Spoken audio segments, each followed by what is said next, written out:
Here's something most people never realize until it quietly bothers them. Your life doesn't feel shorter because time is actually moving faster, but because your brain is quietly editing most of it out. When you look back on a week or even a month, only a handful of moments stand out, while the rest feels strangely blank. This isn't a flaw in your memory. It's a feature of how the human brain is designed to function. You start to notice this when you think about your recent days. Certain moments appear with sharp clarity, while entire stretches blur together into a vague sense of being busy. Neuroscience explains this through a process often called temporal chunking. Your brain groups similar experiences together and stores them as single units instead of individual moments. It constantly decides what deserves detailed memory and what can be summarized. This happens automatically, without asking you, and it directly shapes how long your life feels in retrospect. Welcome to the Learn While You Sleep YouTube channel. This video is here to help you understand how your mind works beneath the surface, clearly, calmly, and without unnecessary complexity. You don't need to relax in any special way. Just follow the ideas and let them click into place at their own pace. A simple example makes this clearer. Think about a daily commute you've taken for years. The first few times, your brain recorded everything. Unfamiliar streets, small decisions, unexpected details. After repetition, that same commute became one compressed label: going to work. What once contained dozens of distinct perceptions is now stored as a single mental shortcut. This efficiency saves energy, but it also removes texture. The specific light through the window on Tuesday, the song playing on Wednesday, the brief exchange with a stranger on Thursday. These details are no longer preserved. Your brain smooths them out in favor of predictability. This compression explains why routine-heavy periods feel short in hindsight. When you look back on a month of similar days, your memory doesn't retrieve 30 individual experiences. It retrieves a few representative templates. Cognitive psychology shows that novelty creates what are called temporal landmarks. New experiences feel longer while they're happening and leave richer memory traces afterward. Without novelty, your brain defaults to efficiency, and time seems to collapse. This is why being asked what you did last week can feel oddly difficult, even though you were busy the entire time. The important insight here is that time doesn't disappear. It gets summarized. Your brain prioritizes prediction and energy conservation over richness of recall. Once you understand this, the feeling that life is speeding up starts to make more sense. It's not that your days are shorter, but that fewer of them are being stored in detail. That realization opens a quiet door. You can't stop your brain from compressing experience, but you can influence what it chooses to preserve by introducing small variations, attention shifts, or moments that break sameness. So here's a question worth sitting with. Which part of your life has become so routine that it barely registers as lived experience anymore? And what small change could turn it back into something your mind remembers? Before you move on, if you're enjoying the video, feel free to leave a comment about where you're watching from or when you usually listen to content like this. It's always interesting to see how and where these ideas land. And if this chapter gave you something useful to think about, a like or a share really helps the channel. You can also tap the hype button so the video reaches more people. If you want more content like this, feel free to subscribe. It genuinely supports the work here on Learn While You Sleep. The silent acceleration of days as you age. The neurological mechanism that makes each year feel progressively shorter. There comes a moment when you realize the years seem to be passing faster than they used to. Childhood summers felt like endless expanses, while now entire seasons blur together. This acceleration isn't merely psychological speculation. It has neurological foundations that researchers have been mapping for decades. The proportional theory of time perception offers one compelling explanation. Each unit of time represents a smaller fraction of your total life as you age. To a 5-year-old, 1 year constitutes 20% of their entire existence, while to a 50-year-old, it's merely 2%. This mathematical reality creates a profound perceptual shift that unfolds gradually, without announcement. Your brain's processing of novel versus familiar information also changes with age. Childhood and adolescence are characterized by constant learning and first-time experiences, each requiring substantial neural resources to encode. This dense cognitive processing creates the sensation of expanded time. As you accumulate more experiences, however, your brain encounters fewer truly novel situations. Familiar patterns dominate, requiring less processing power and thus compressing your perception of duration. Neuroimaging studies show reduced activation in attention networks when processing routine information versus novel stimuli. Essentially, your brain becomes more efficient at navigating familiar territory, but this efficiency diminishes your sense of temporal richness. Consider the contrast between learning to drive for the first time versus your current daily commute. That initial learning period felt elongated because every action required conscious attention. Checking mirrors, coordinating pedals, interpreting traffic signals. Your brain was forming new neural pathways, creating what felt like slow-motion awareness. Decades later, the same actions occur almost automatically, requiring minimal conscious processing. This automation represents cognitive maturity, but it also represents a loss of temporal depth. The same 20-minute drive that once felt like an event now barely registers as experience. This isn't just about driving. It's about how your relationship to repetition evolves across domains of life. The emotional quality of anticipation also shifts with age. Children experience intense anticipation for future events, holidays, birthdays, vacations, and this forward-looking attention creates a psychological distance that makes time feel substantial. As you age, the emotional charge of anticipation often diminishes.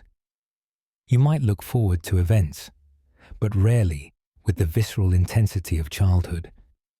This reduction in anticipatory emotion removes a psychological marker that once helped partition time into meaningful segments. Without these emotional landmarks, time flows more smoothly and thus feels faster.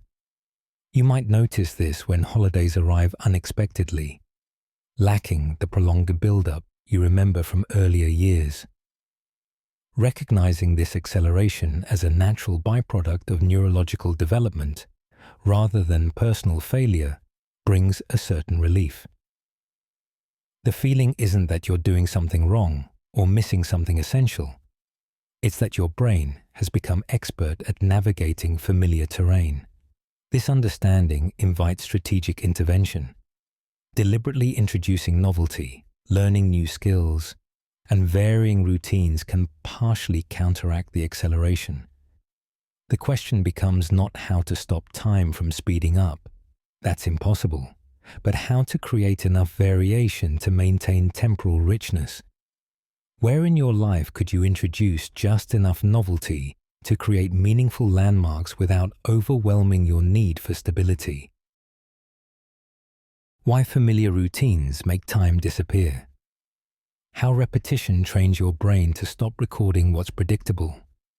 You wake at the same time, follow the same morning ritual, commute the same route, and work through familiar tasks. By evening, you struggle to recall specific moments from the day, as if the entire experience passed in a blur. This phenomenon occurs because your brain has evolved to prioritize novelty and potential threat over predictable patterns. When experiences become routine, your attention system downgrades their importance, allocating fewer cognitive resources to encoding them. Essentially, your brain treats repetition as background noise rather than foreground experience, allowing entire days to pass without forming distinct memories. Neuroscientists refer to this as habituation, a fundamental learning process where response to a stimulus decreases with repeated exposure. This mechanism serves an important evolutionary purpose.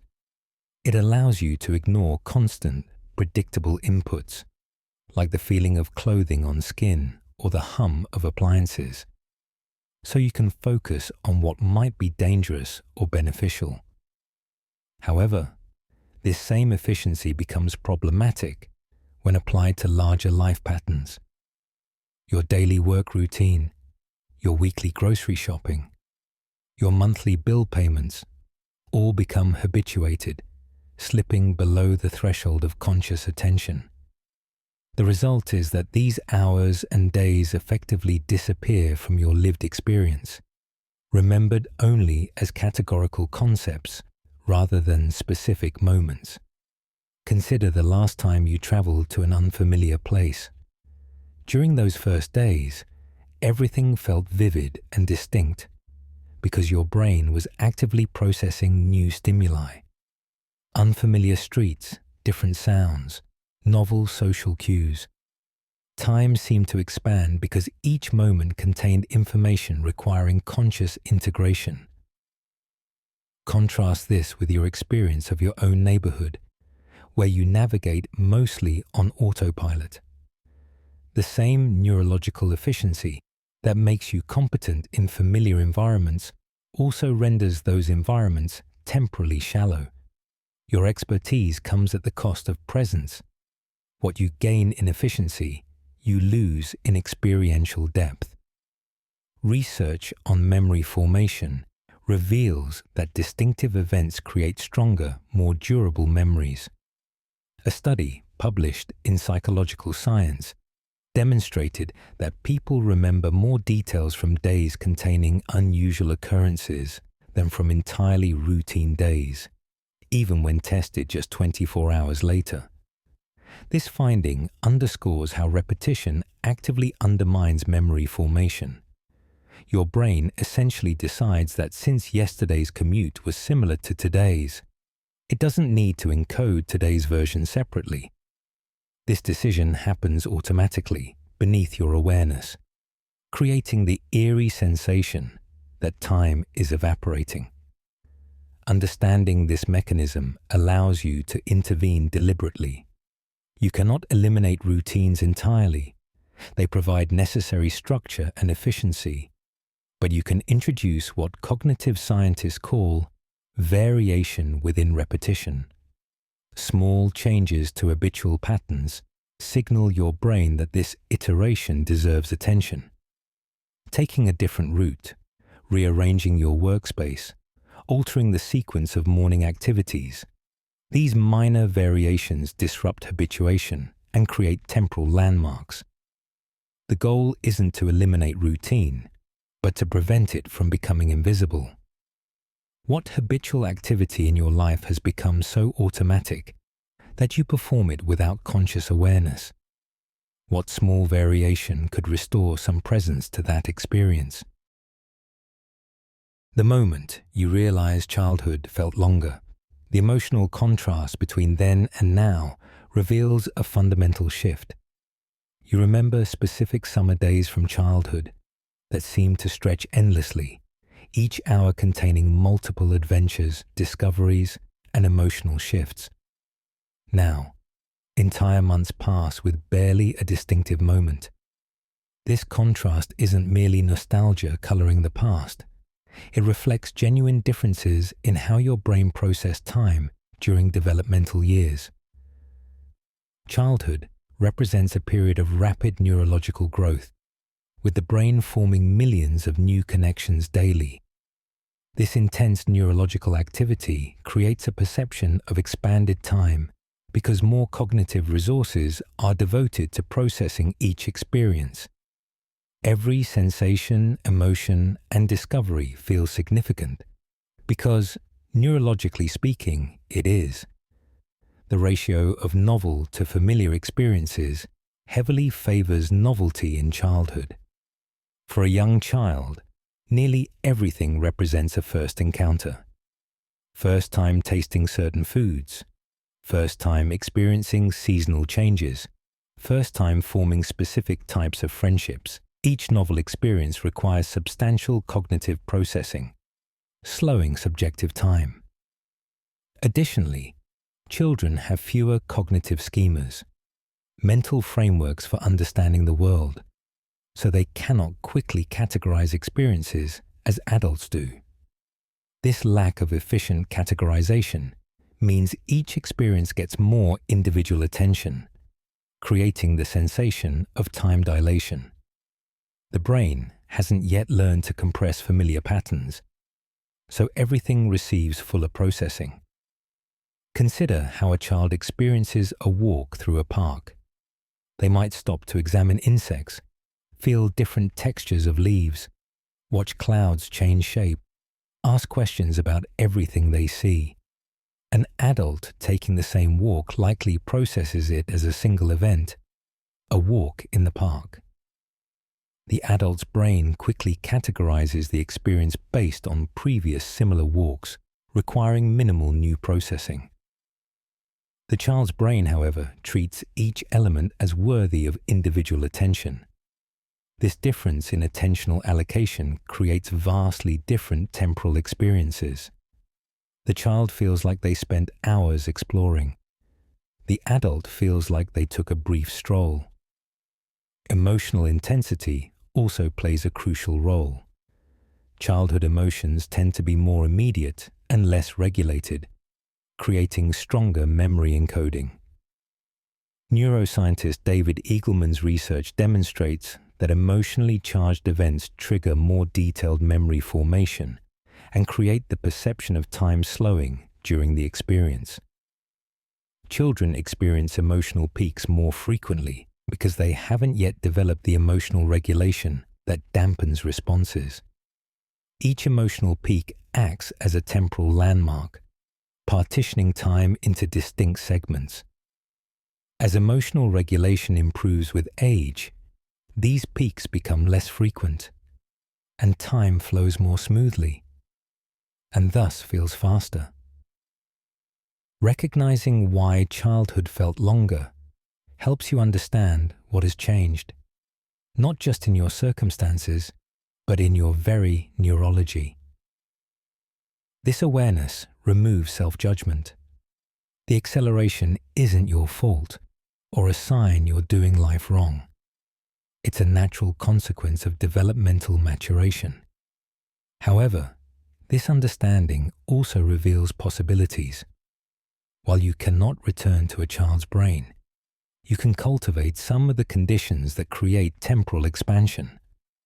Seeking novelty, approaching familiar experiences with fresh attention, allowing emotional responses without immediate regulation.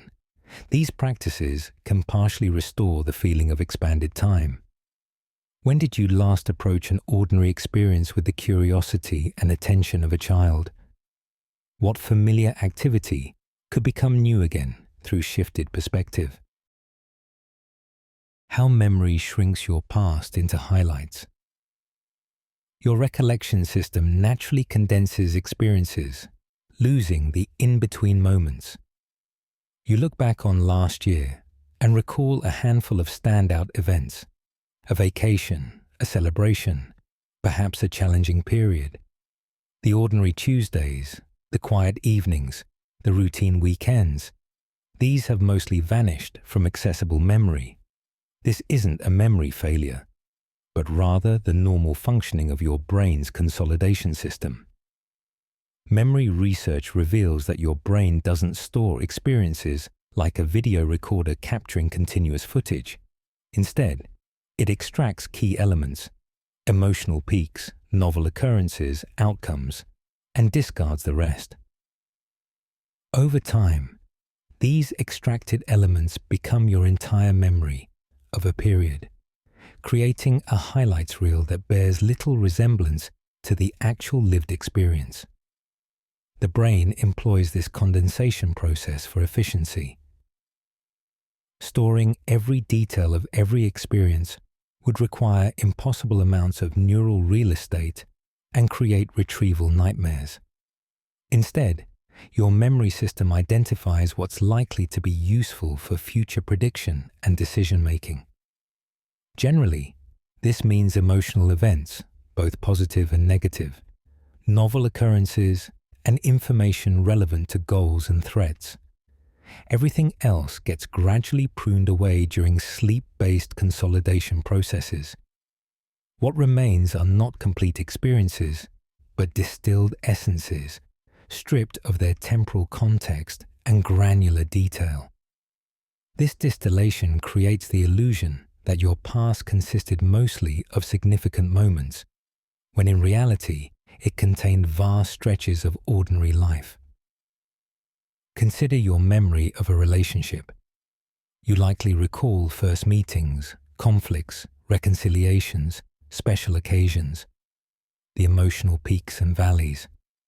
You probably don't recall hundreds of ordinary conversations over meals, quiet evenings reading together, routine domestic interactions. Yet these ordinary moments constituted the majority of the relationship's actual substance. Your memory system has performed a dramatic editorial process, preserving what it deems memorable and discarding what it considers filler. This editorial process shapes not just what you remember, but how you evaluate the quality of that period. A year rich in ordinary contentment, but lacking dramatic highlights, might be remembered as uneventful or even empty. This condensation process accelerates over time. Recent memories retain more detail, but as months and years pass, continued consolidation further simplifies the memory. Multiple similar experiences merge into composite memories, losing their individual specificity. You might have taken 20 weekend hikes over 2 years, but eventually, these merge into a general sense of hiking weekends, rather than 20 distinct experiences. This merging saves cognitive space, but erodes your connection to the actual lived texture of those days. The more routine an experience, the faster it gets consolidated into generic categories, disappearing as a specific memory. Understanding this natural condensation allows you to work with your memory system rather than against it. If you want richer memories of your life, you need to provide your brain with material worth preserving. Introducing variation, paying conscious attention to ordinary moments, and creating mini celebrations or rituals can all create more memorable highlights. Journaling or photography can also counter condensation by preserving details your brain would otherwise discard. The question isn't how to remember everything. That's neither possible nor desirable, but how to ensure your memory highlights represent what you value. What ordinary moment from this week could become memorable if you paid it deliberate attention? What routine experience could you vary just enough to resist being condensed into oblivion? The truth about why years feel shorter. Each unit of time represents a smaller percentage of your total life experience. There's a mathematical reality underlying the feeling that years pass faster as you age, and it has nothing to do with busyness or modern life. When you were 5 years old, 1 year represented 20% of your entire existence. The wait between birthdays felt immense because it literally constituted a substantial portion of your life. At 30, 1 year represents just over 3% of your life. At 60, it's less than 2%. This proportional relationship creates an inevitable perceptual shift. Each successive year occupies a diminishing fraction of your total timeline, making it feel progressively smaller and faster. This proportional theory, first proposed by philosopher Paul Janet in the 19th century, finds support in contemporary psychology. Your perception of time isn't absolute, but relative to what has come before. A decade feels monumental when it doubles your life experience, but inconsequential when it increases it by only 20%. Your brain doesn't measure time with clocks, but with meaningful events and emotional landmarks. As you accumulate more experiences, you need more significant events to partition time into memorable segments. Without these landmarks, time flows in an undifferentiated stream, creating the sensation of acceleration. Consider how you perceive an hour differently depending on context. An hour waiting anxiously in an emergency room feels interminable, while an hour engaged in absorbing conversation passes quickly. This subjective experience scales up to larger time units. A year in a new job or relationship feels substantial because it contains numerous first experiences and learning curves. A year in a stable, familiar situation contains fewer novel events and thus feels quicker. The acceleration you feel isn't just about age, but about familiarity.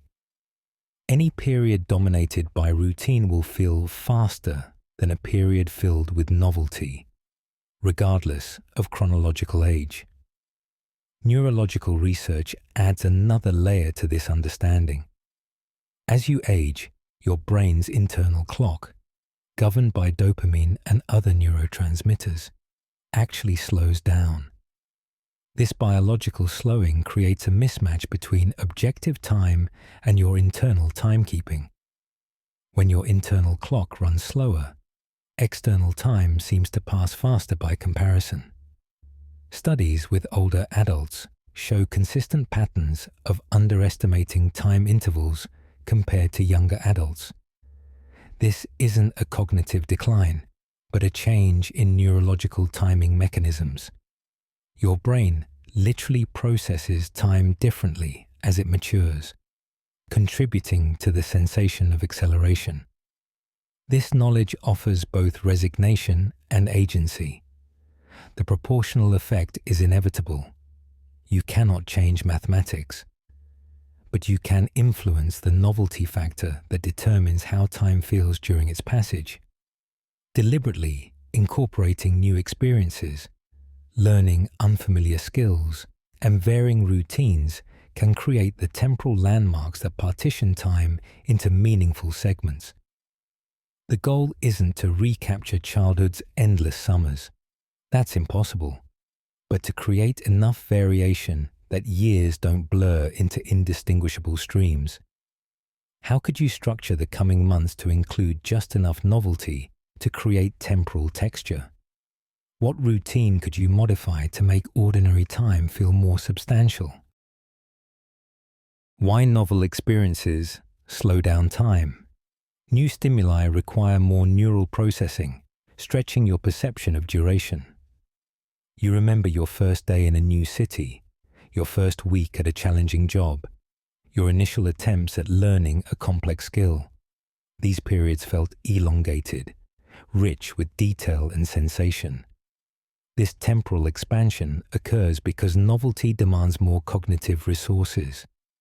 When your brain encounters unfamiliar stimuli, it cannot rely on established neural pathways.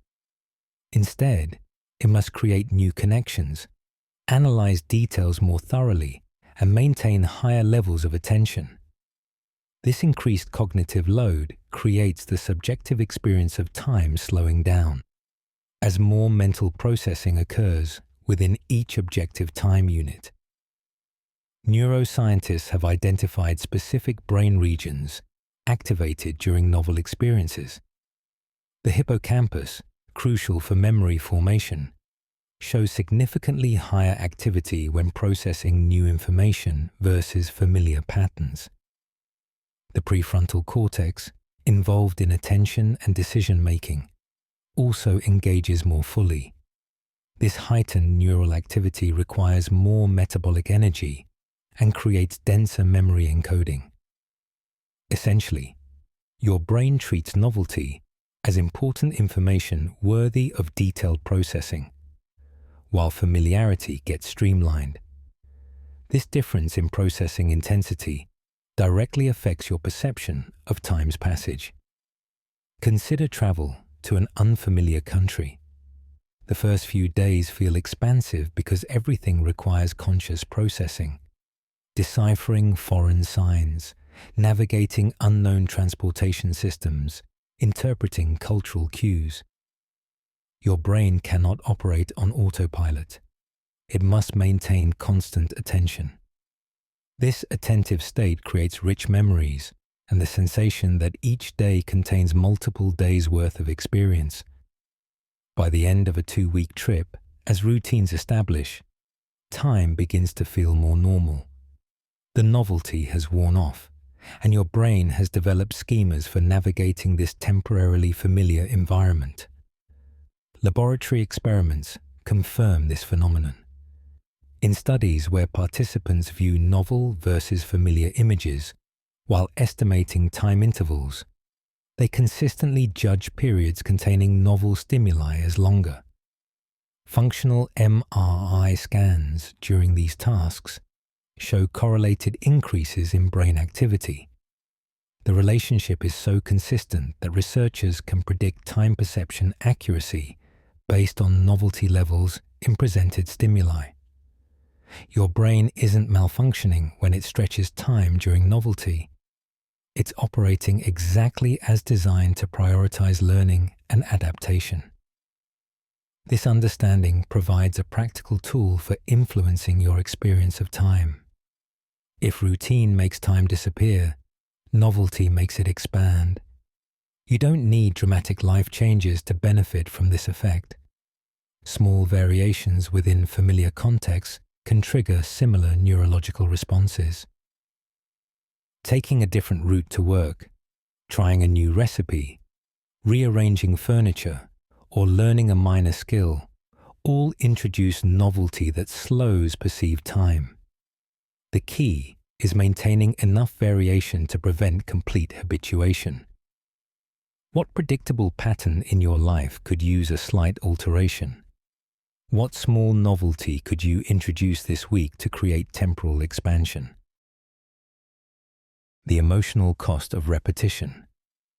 When days blur together, you feel life slipping away without meaningful progress. You complete another week that feels identical to the last, and beneath the surface, calm, arises a quiet anxiety. This isn't just boredom or restlessness. It's the emotional recognition that time is passing without creating distinguishable experience. Repetition serves necessary functions. It builds competence, creates efficiency, provides stability, but it carries psychological costs that often go unacknowledged. When days become interchangeable, you lose the sense of progression that gives life narrative structure. Without markers of growth or change, you begin to feel stagnant, as if you're treading temporal water while the current carries you forward. This emotional cost manifests in subtle ways. A vague dissatisfaction despite apparent stability, difficulty remembering what made last month distinct from this month, a sense that you're aging without maturing. Psychological research connects repetitive routines with decreased life satisfaction when those routines lack purposeful variation. Humans need both stability and growth, predictability and novelty. When repetition dominates completely, the growth dimension atrophies, creating what psychologists call existential stagnation.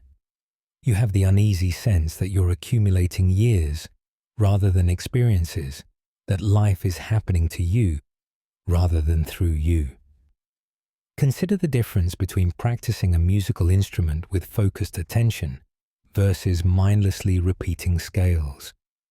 Both involve repetition, but the former contains deliberate variation, attention to nuance, and markers of progress. The latter becomes mechanical, requiring minimal consciousness. Life routines follow similar patterns. You can perform household chores with presence and slight variations, or you can complete them automatically while your mind wanders elsewhere.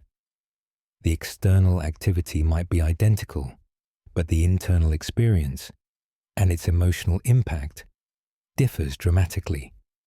Repetition without consciousness creates temporal erosion.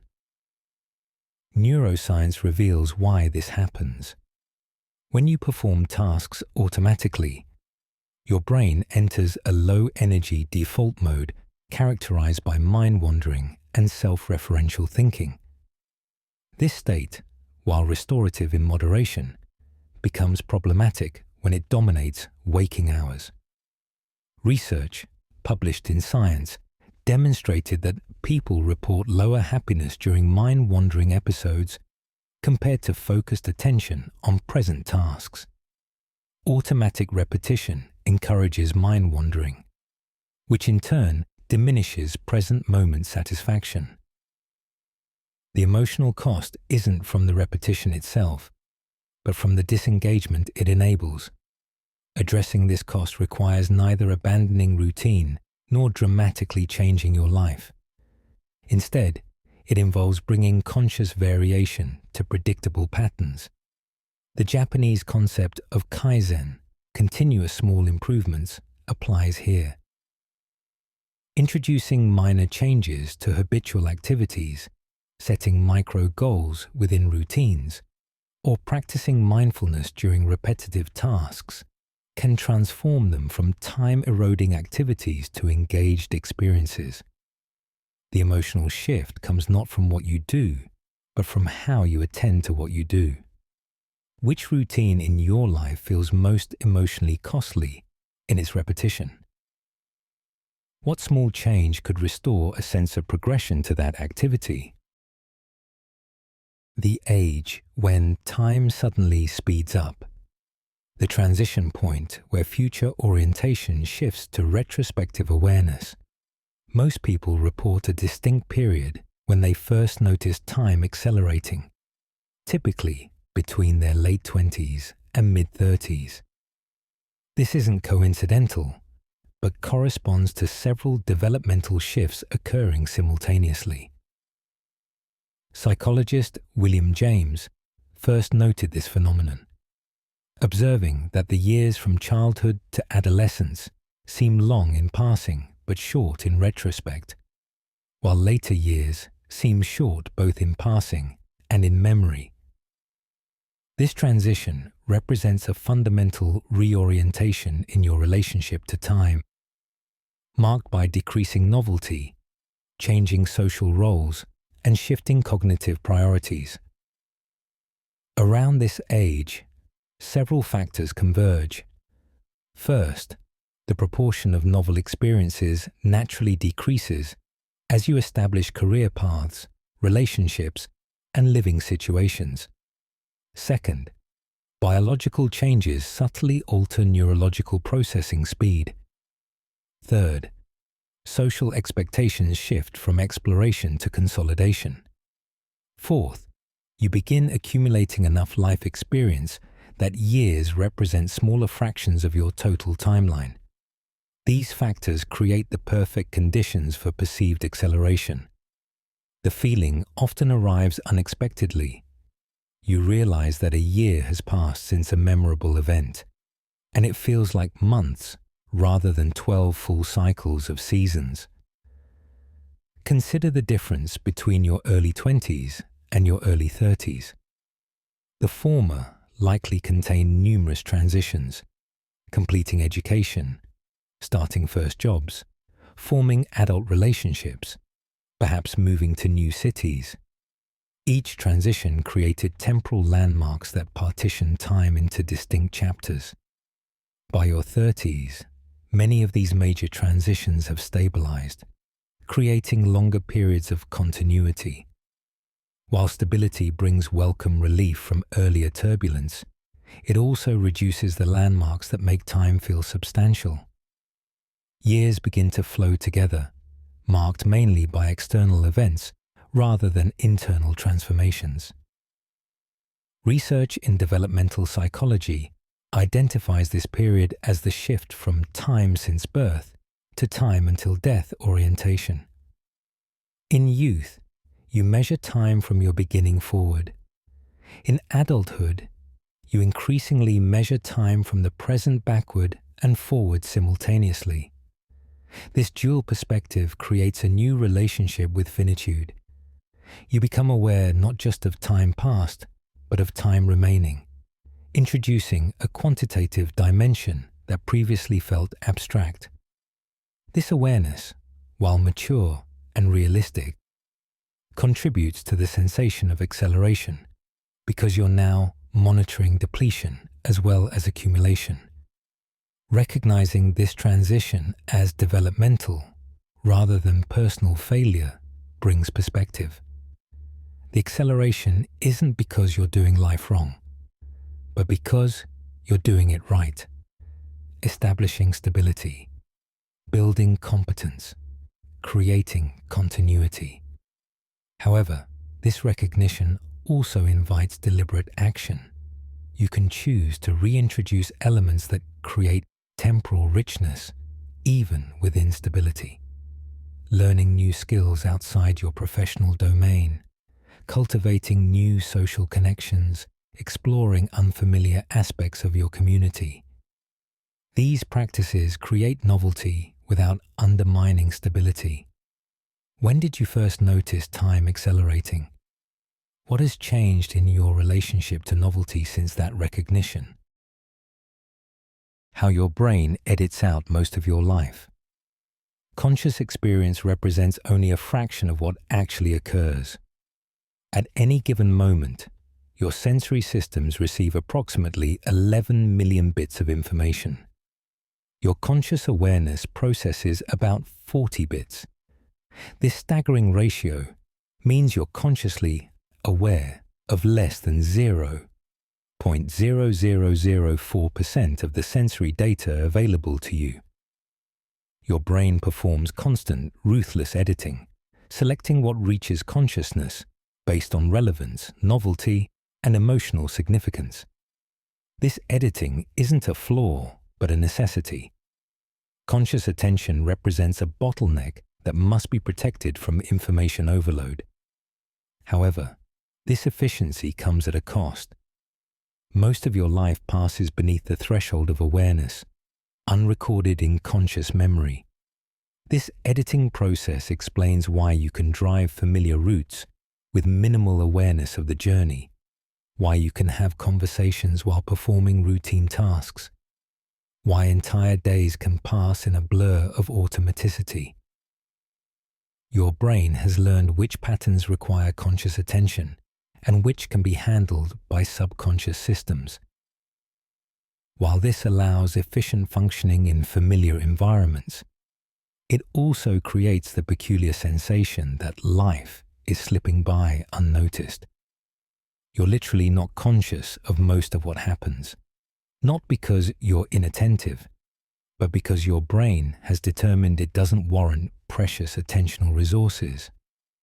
Consider the phenomenon of change blindness demonstrated in psychology experiments. When viewers watch a video where a central element changes gradually, most fail to notice the change unless their attention is specifically directed to it. This isn't about poor observation skills, but about selective attention priorities. Your brain assumes continuity in familiar environments and focuses attention on what might threaten or benefit you. The result is that you miss numerous changes in your daily surroundings. Just as you miss subtle variations in routine experiences, your brain edits for consistency, creating the illusion of stability, while actual changes accumulate unnoticed. This editing extends beyond sensory input to memory formation. Even among the experiences that reach consciousness, only a fraction get encoded into long-term memory. Research suggests you forget approximately 50% of new information within 1 hour and 70% within 24 hours. This forgetting curve represents another editorial process. Your brain constantly purges information it deems non-essential. The combined effect of selective attention and selective memory means your record of lived experience represents a dramatically condensed version of actual events. You're living a highlights reel, unaware of what's been edited out. Understanding this profound editing invites both humility and opportunity. You cannot possibly be conscious of everything, nor should you try. But you can influence the editorial criteria by changing what your brain deems relevant. Novelty, emotional engagement, and focused attention all signal importance to your editorial systems. By deliberately introducing these elements into routine experiences, you can bring more of your life into conscious awareness. The goal isn't to process all 11 million bits, but to ensure the 40 bits you do process represent what you value. What routine experience could you bring into fuller awareness through deliberate attention? What habitual activity deserves promotion from subconscious processing to conscious experience? The fear hidden inside your daily schedule. Your calendar reflects deeper anxieties about productivity and worth. You fill your days with appointments, tasks, and commitments, creating a structure that feels reassuringly full. Yet beneath this organized surface often lurks a quiet anxiety, the fear that unscheduled time represents wasted potential, that empty spaces in your calendar indicate insufficient productivity. This isn't merely about time management, it's about how you equate busyness with worthiness. Your schedule becomes both a defense against and an expression of the fear that time is slipping away unused. Each completed task provides temporary relief, but the underlying anxiety ensures the schedule immediately refills, creating a self-perpetuating cycle. This scheduling anxiety connects to deeper cultural narratives about productivity and value. In many societies, personal worth has become increasingly tied to output and achievement. Empty time feels dangerous because it provides space for uncomfortable questions. Am I doing enough? Am I who I hoped I would become? Is this how I want to spend my limited days? A packed schedule keeps these questions at bay through constant motion. Yet this avoidance comes at a cost. When every minute is accounted for, you lose the spontaneous moments, the unexpected connections, the quiet reflections that often provide life's deepest satisfactions. Consider how you feel when facing an unexpectedly free afternoon. For some, this evokes pleasant anticipation. For many, it triggers mild anxiety about how to use this time properly. This anxiety reveals how thoroughly you've internalized the equation of time with commodity. Time must be spent, invested, or utilized, never simply experienced. This instrumental relationship transforms time from the medium of existence into a resource to be managed, creating constant pressure to optimize. The fear isn't that time will pass too fast, but that you'll fail to extract sufficient value from its passage. Psychological research reveals paradoxical effects of overscheduling. While moderate structure increases well-being and productivity, excessive scheduling correlates with increased stress, decreased creativity, and reduced life satisfaction. The brain needs both focused attention and diffuse thinking, both goal-directed activity and undirected exploration. When schedules eliminate undirected time, they deprive you of the mental states that foster insight, integration, and emotional processing. Your fear of wasting time may actually be causing you to waste time's richest possibilities by filling every moment with predetermined activity. Recognizing this pattern allows you to reconsider your relationship with scheduling. Rather than viewing empty calendar spaces as failures of productivity, you might begin to see them as essential components of a rich temporal life. Intentional unscheduled time creates space for spontaneity, reflection, and simply being rather than doing. This doesn't mean abandoning structure entirely, but rather creating balance between directed and undirected time. The next time you feel anxiety about an empty time slot, consider what might emerge if you allowed it to remain empty. What does your current schedule protect you from feeling or confronting? What might become possible if you deliberately created more unscheduled space? Why you can't remember most of last month. Memory consolidation favors emotional peaks and novel events over routine. You try to recall what you did 3 weeks ago Tuesday, and your mind draws a blank. This isn't memory failure, but normal memory functioning. Your brain's consolidation process, where experiences transition from short-term to long-term storage, prioritizes events with emotional significance, novelty, or relevance to ongoing goals.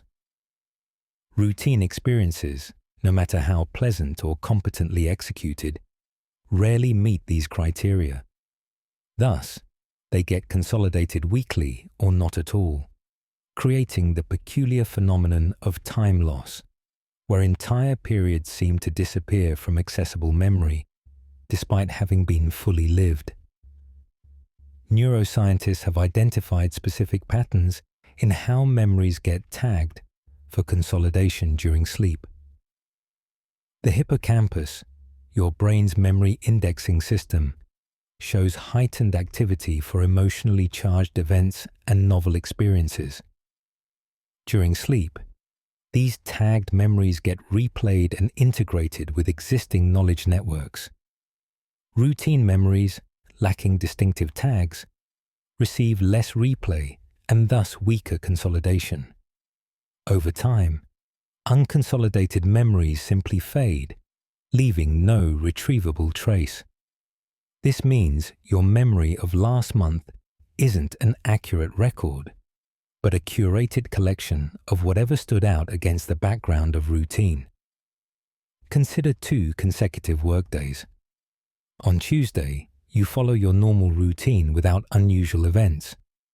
On Wednesday, you receive surprising praise for a project, have a difficult conversation with a colleague, and try a new restaurant for lunch.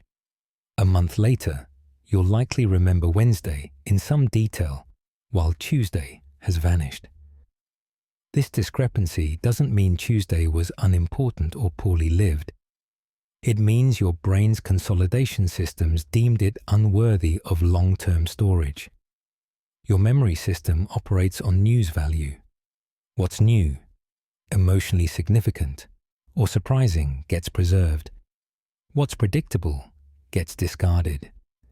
This consolidation bias explains why periods of routine feel so insubstantial in retrospect. Without distinctive events to anchor memory, time becomes an undifferentiated stream. Research on autobiographical memory shows that people recall more events from transitional periods, starting college, changing jobs, moving cities, than from stable periods. This isn't because stable periods are less valuable, but because they contain fewer consolidation triggers. The very stability that brings comfort and competence also creates memory erosion, leading to the unsettling sense that time is evaporating. Understanding this memory bias allows you to work with it consciously. If you want richer memories of your life, you need to provide your brain with consolidation-worthy material. This doesn't require dramatic life changes. Small variations within routine can serve as effective memory anchors. Trying a new approach to familiar work, having a meaningful conversation during a routine meeting, or introducing small rituals to ordinary days can all create memories where none would otherwise form. The question isn't how to remember everything, but how to ensure your memory represents the life you want to recall. What small variation could you introduce tomorrow to create a memory anchor? What ordinary moment could become memorable through deliberate attention? The illusion of not enough time, time scarcity, often reflects priority confusion rather than actual shortage. You frequently feel there aren't enough hours in the day to accomplish what matters. Yet this sensation persists regardless of how many tasks you complete or hours you work. This paradox suggests that not enough time often represents something deeper: confusion about what truly deserves your limited attention. Time feels scarce not because there's too little of it, but because you're trying to accommodate too many competing demands without clear prioritization. The sensation of scarcity serves as a signal that your priorities need examination, not that your schedule needs further optimization. Consider how you allocate time across different life domains. Work demands expand to fill available hours, social obligations accumulate, personal interests compete for attention, and maintenance tasks multiply. Without conscious prioritization, everything feels equally urgent, creating constant time pressure. Research on decision fatigue reveals that the more choices you face, the harder prioritization becomes, leading to default patterns that may not reflect your deepest values. The feeling of time scarcity often masks choice paralysis. You have too many options rather than too little time. This illusion gains power from cultural narratives equating busyness with importance. When everyone around you complains about being overscheduled, it becomes easy to interpret your own busyness as evidence of significance, rather than poor boundaries. The sensation of not enough time can actually feel reassuring. It proves you matter, you're needed, you're productive. This psychological reward reinforces the pattern, making it difficult to step back and question whether your activities align with what you genuinely value. The scarcity becomes part of your identity rather than a problem to solve. Psychological studies on time perception reveal that feeling time poor correlates more strongly with stress and dissatisfaction than with actual hours worked. People who report always feeling rushed experience lower well-being, even when their objective time commitments resemble those of less rushed individuals. This suggests the problem isn't quantity of commitments, but quality of attention. When you approach tasks with divided attention or resentment, time feels scarce regardless of duration.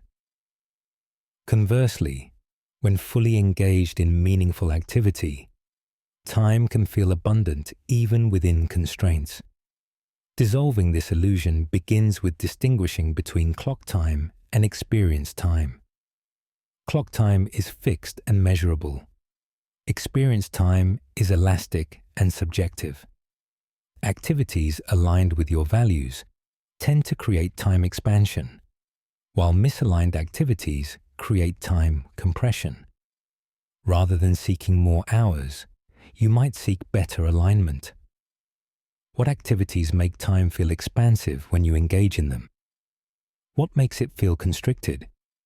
This awareness provides clues about what truly deserves your limited days. Where in your life does the feeling of time scarcity mask priority confusion? What would change if you accepted that you cannot do everything, only what matters most? The quiet panic of wasted potential. That nagging sense that you should be further along by now. There arrives a moment, often in the middle of an ordinary day, when you're suddenly gripped by the fear that you're not where you should be. This isn't about specific failures or disappointments, but a more diffuse anxiety about unrealized potential. You compare your current reality with imagined alternatives, careers you might have pursued, relationships you might have cultivated, skills you might have developed. The gap between actual and possible creates a particular form of temporal suffering. The sense that time has been wasted, that you've fallen behind some invisible schedule, that your best opportunities may have already passed. This quiet panic often peaks during transitional periods, around decade birthdays, during career crossroads, when witnessing peers' achievements. Social comparison amplifies the feeling as you measure your progress against others' visible milestones. Yet the anxiety runs deeper than social comparison alone. It connects to fundamental questions about purpose and meaning. Am I using my gifts? Am I becoming who I'm capable of being? Is this all there is? These questions, while uncomfortable, represent important developmental prompts, urging you to evaluate whether your current path aligns with your authentic values and capacities. Consider the origins of this should be further feeling. Often, it stems from internalized expectations formed earlier in life. Parental hopes, cultural narratives about success, youthful ambitions formed before you knew yourself fully. These expectations create implicit timelines. Achieve X by age Y, master Z by certain milestones. When reality diverges from these timelines, anxiety emerges even if the divergence represents healthy adaptation rather than failure. The panic reflects not just where you are, but where you imagined you'd be by this point in your personal chronology. Psychological research on possible selves illuminates this phenomenon. You carry mental representations of who you might become. The successful self, the creative self, the adventurous self, the wise self. When current experience diverges significantly from these possible selves, discomfort arises. This discomfort serves an adaptive function. It motivates course correction. However, when the gap feels too large or the timeline too compressed, motivation turns to panic. The feeling of wasted potential represents the distance between actual and possible selves, magnified by awareness of time's finite nature. Addressing this quiet panic requires distinguishing between productive dissatisfaction and paralyzing anxiety. The former signals needed change, the latter prevents it. Begin by examining the origins of your shoulds. Whose timeline are you following? Which expectations represent your authentic values versus internalized cultural scripts? Then consider redefining progress from linear achievement to cyclical growth. Life rarely follows straight paths. Detours and pauses often provide necessary depth. What if wasted time actually served essential functions, integration, recovery, or unexpected redirection? Where does your feeling of wasted potential point toward needed change? Where does it simply reflect unrealistic expectations? Why your younger self felt immortal. The developmental stage where future consequences feel abstract and distant. You remember making decisions in your teens and 20s with a casual assumption that consequences were temporary, that mistakes could be easily undone, that time stretched endlessly ahead. This feeling of near immortality wasn't naivety, but a normal developmental phase. Neuroscience reveals that the prefrontal cortex, responsible for long-term planning, impulse control, and consequence prediction, doesn't fully mature until around age 25. Before this maturation, future consequences feel abstract rather than visceral, creating the psychological conditions for what researchers call the personal fable of invulnerability. This developmental reality served evolutionary purposes. Young adulthood requires risk-taking, leaving family groups, exploring new territories, forming independent identities. A heightened sense of invulnerability facilitates these necessary risks. If adolescents felt the full weight of mortality and irreversible consequences, they might hesitate to launch into independence. The feeling of endless time enabled exploration and identity formation. However, this same feeling often leads to decisions that later seem short-sighted, postponing savings, neglecting health maintenance, or staying in unsatisfying situations with the assumption that there's always time to change later. Consider how you approached major decisions in your early 20s versus now. Earlier, you might have chosen paths based mainly on immediate interest or short-term gains, with limited consideration for how they would affect your 40 or 50-year-old self. Now, you likely consider longer time horizons automatically. This shift represents neurological maturation combined with lived experience. You've witnessed consequences unfold, seen how small decisions accumulate, understood that some choices create path dependencies. This wisdom comes at the cost of that earlier lightness, that feeling of having unlimited time to experiment and recover. Research on temporal discounting, the tendency to value immediate rewards over future ones, shows this declines with age. Adolescents and young adults discount future rewards more steeply than older adults, preferring smaller immediate gains over larger delayed ones. This isn't irrational, but developmentally appropriate. When the future feels distant and abstract, immediate experience naturally dominates. As you age and the future feels closer and more concrete, delayed gratification becomes easier. Your changing relationship with time reflects both neurological development and accumulating evidence of time's actual passage. Recognizing this developmental shift helps you understand rather than judge your younger self. That feeling of immortality wasn't foolishness, but a necessary phase of neurological and psychological development. It allowed you to take risks, explore identities, and accumulate experiences that formed your current self.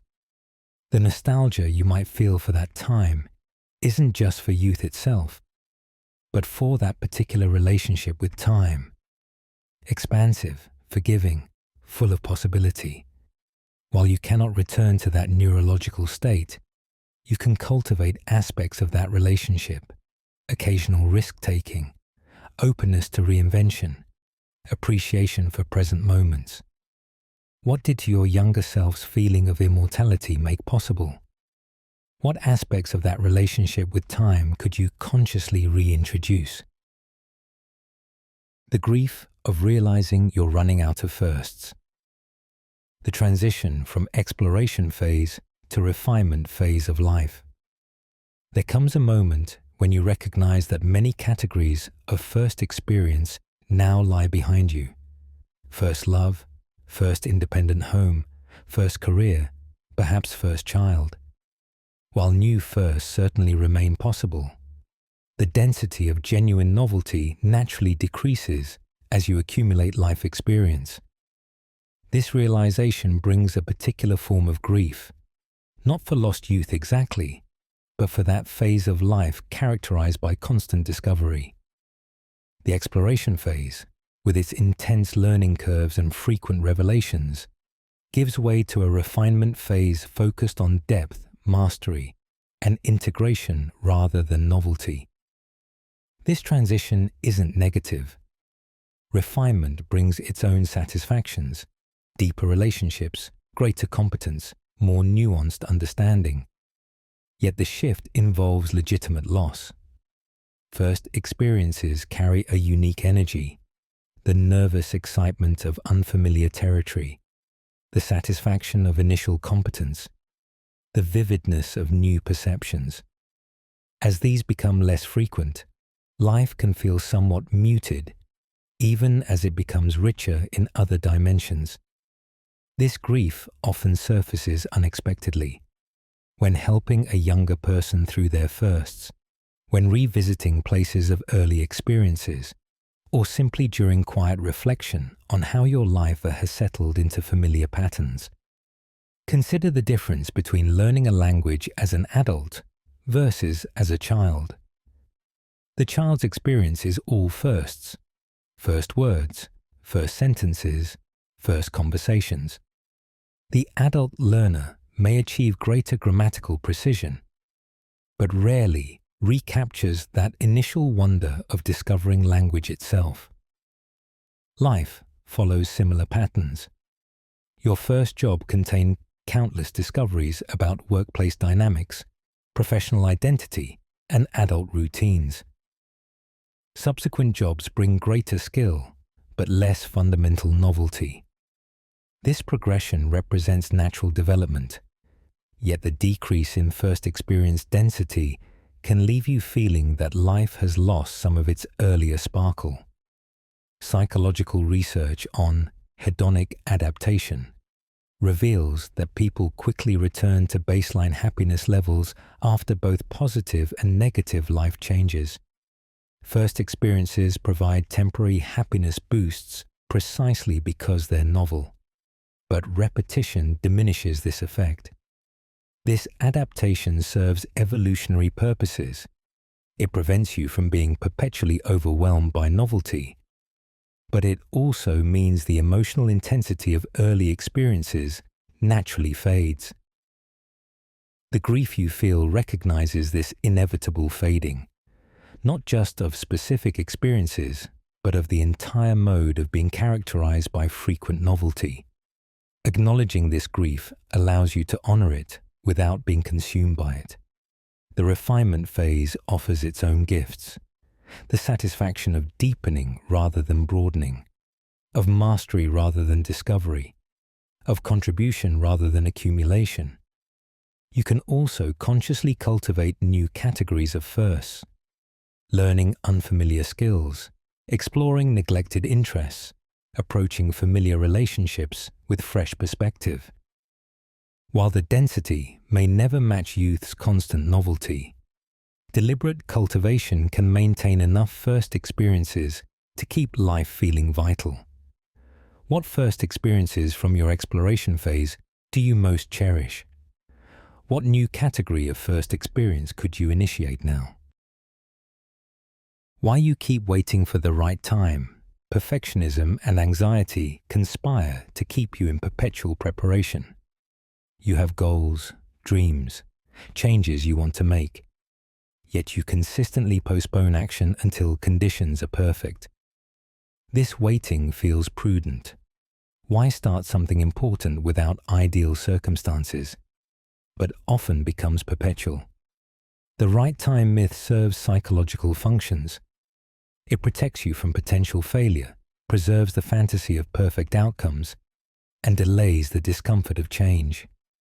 Yet this protective function comes at significant cost. While waiting for ideal conditions, actual time passes, opportunities diminish, and the gap between intention and action widens into a chasm of regret. This pattern often stems from two intertwined psychological tendencies: perfectionism and anxiety. Perfectionism demands flawless execution and ideal circumstances before beginning. Anxiety magnifies potential risks and uncertainties. Together, they create a powerful resistance to initiating anything less than perfectly prepared. The right time becomes an ever-receding horizon. When you have more money, more knowledge, more confidence, fewer responsibilities. These conditions rarely align simultaneously, so waiting continues indefinitely. Meanwhile, the unacted upon intention creates subtle background stress, a constant reminder of the gap between your actual and aspirational selves. Consider a goal you've postponed for years. Learning an instrument, starting a business, writing a book, changing careers. Each time you consider beginning, your mind likely generates reasonable sounding conditions. After this busy period, when you have saved enough, when you feel more prepared. These conditions may be valid, but their cumulative effect is paralysis. Research on goal pursuit reveals that perfectionism correlates strongly with procrastination and lower achievement. The desire to begin perfectly often prevents beginning at all, while those who start imperfectly frequently achieve more through iterative improvement. The neurological basis for this pattern involves the brain's conflict between reward anticipation and loss aversion. Anticipating future success feels pleasurable without the risk of actual failure. Actually beginning introduces immediate costs, effort, uncertainty, potential criticism. Your brain naturally prefers the safe pleasure of anticipation over the risky work of execution. This preference becomes self-reinforcing. Each time you postpone, you receive temporary relief from anxiety about beginning, strengthening the postponement habit. Over time, waiting becomes the default response to any significant intention. Breaking this pattern requires recognizing that the right time is a cognitive illusion. Perfect conditions never arrive. They're created through action. Psychological approaches like exposure therapy work by gradually facing feared situations, building tolerance through experience rather than waiting for fear to disappear. Similarly, beginning important changes in small, manageable steps reduces the perfectionism barrier. The first action need not be perfect or even good. It need only move you from intention to initiation. What have you been waiting for the right time to begin? What imperfect first step could you take this week? How hesitation steals more time than failure. Inaction accumulates its own costs, while masquerading as prudence. You face a decision, and rather than choose, you delay, researching more options, seeking more advice, waiting for clearer signals. This hesitation feels responsible, thorough, wise. Yet while you hesitate, time passes regardless. The hidden cost of hesitation isn't just the time spent deliberating, but the opportunities that expire, the momentum that dissipates, the life that continues unfolding while you remain in suspended animation. Failure might cost time in recovery, but hesitation costs time in non-engagement, in existing in a state of potential rather than actualization. Consider a career change you've contemplated for years. During your hesitation, you might have actually transitioned, experienced initial difficulties, adapted, and now be established in the new path. Instead, you remain in the contemplating stage, with each passing year making change feel riskier. The time saved by avoiding potential failure is actually time lost to non-experience. This pattern repeats across domains. Relationships not initiated, skills not learned, conversations not had. The cumulative effect is a life lived in cautious preparation rather than engaged participation, with time slipping away while you wait for certainty that never arrives. Psychological research on regret reveals an interesting pattern. People more often regret actions not taken than actions taken, especially as they age. Failed attempts, while painful at the time, often become valuable learning experiences or simply fade in emotional intensity. Inactions, however, leave a lingering sense of what if that can persist indefinitely. This suggests that, from a long-term perspective, the cost of hesitation often exceeds the cost of imperfect action. Your future self may wish you had tried and failed, rather than never tried at all. This hesitation often stems from overestimation of decision importance. Not all choices require extensive deliberation. Many are reversible or correctable.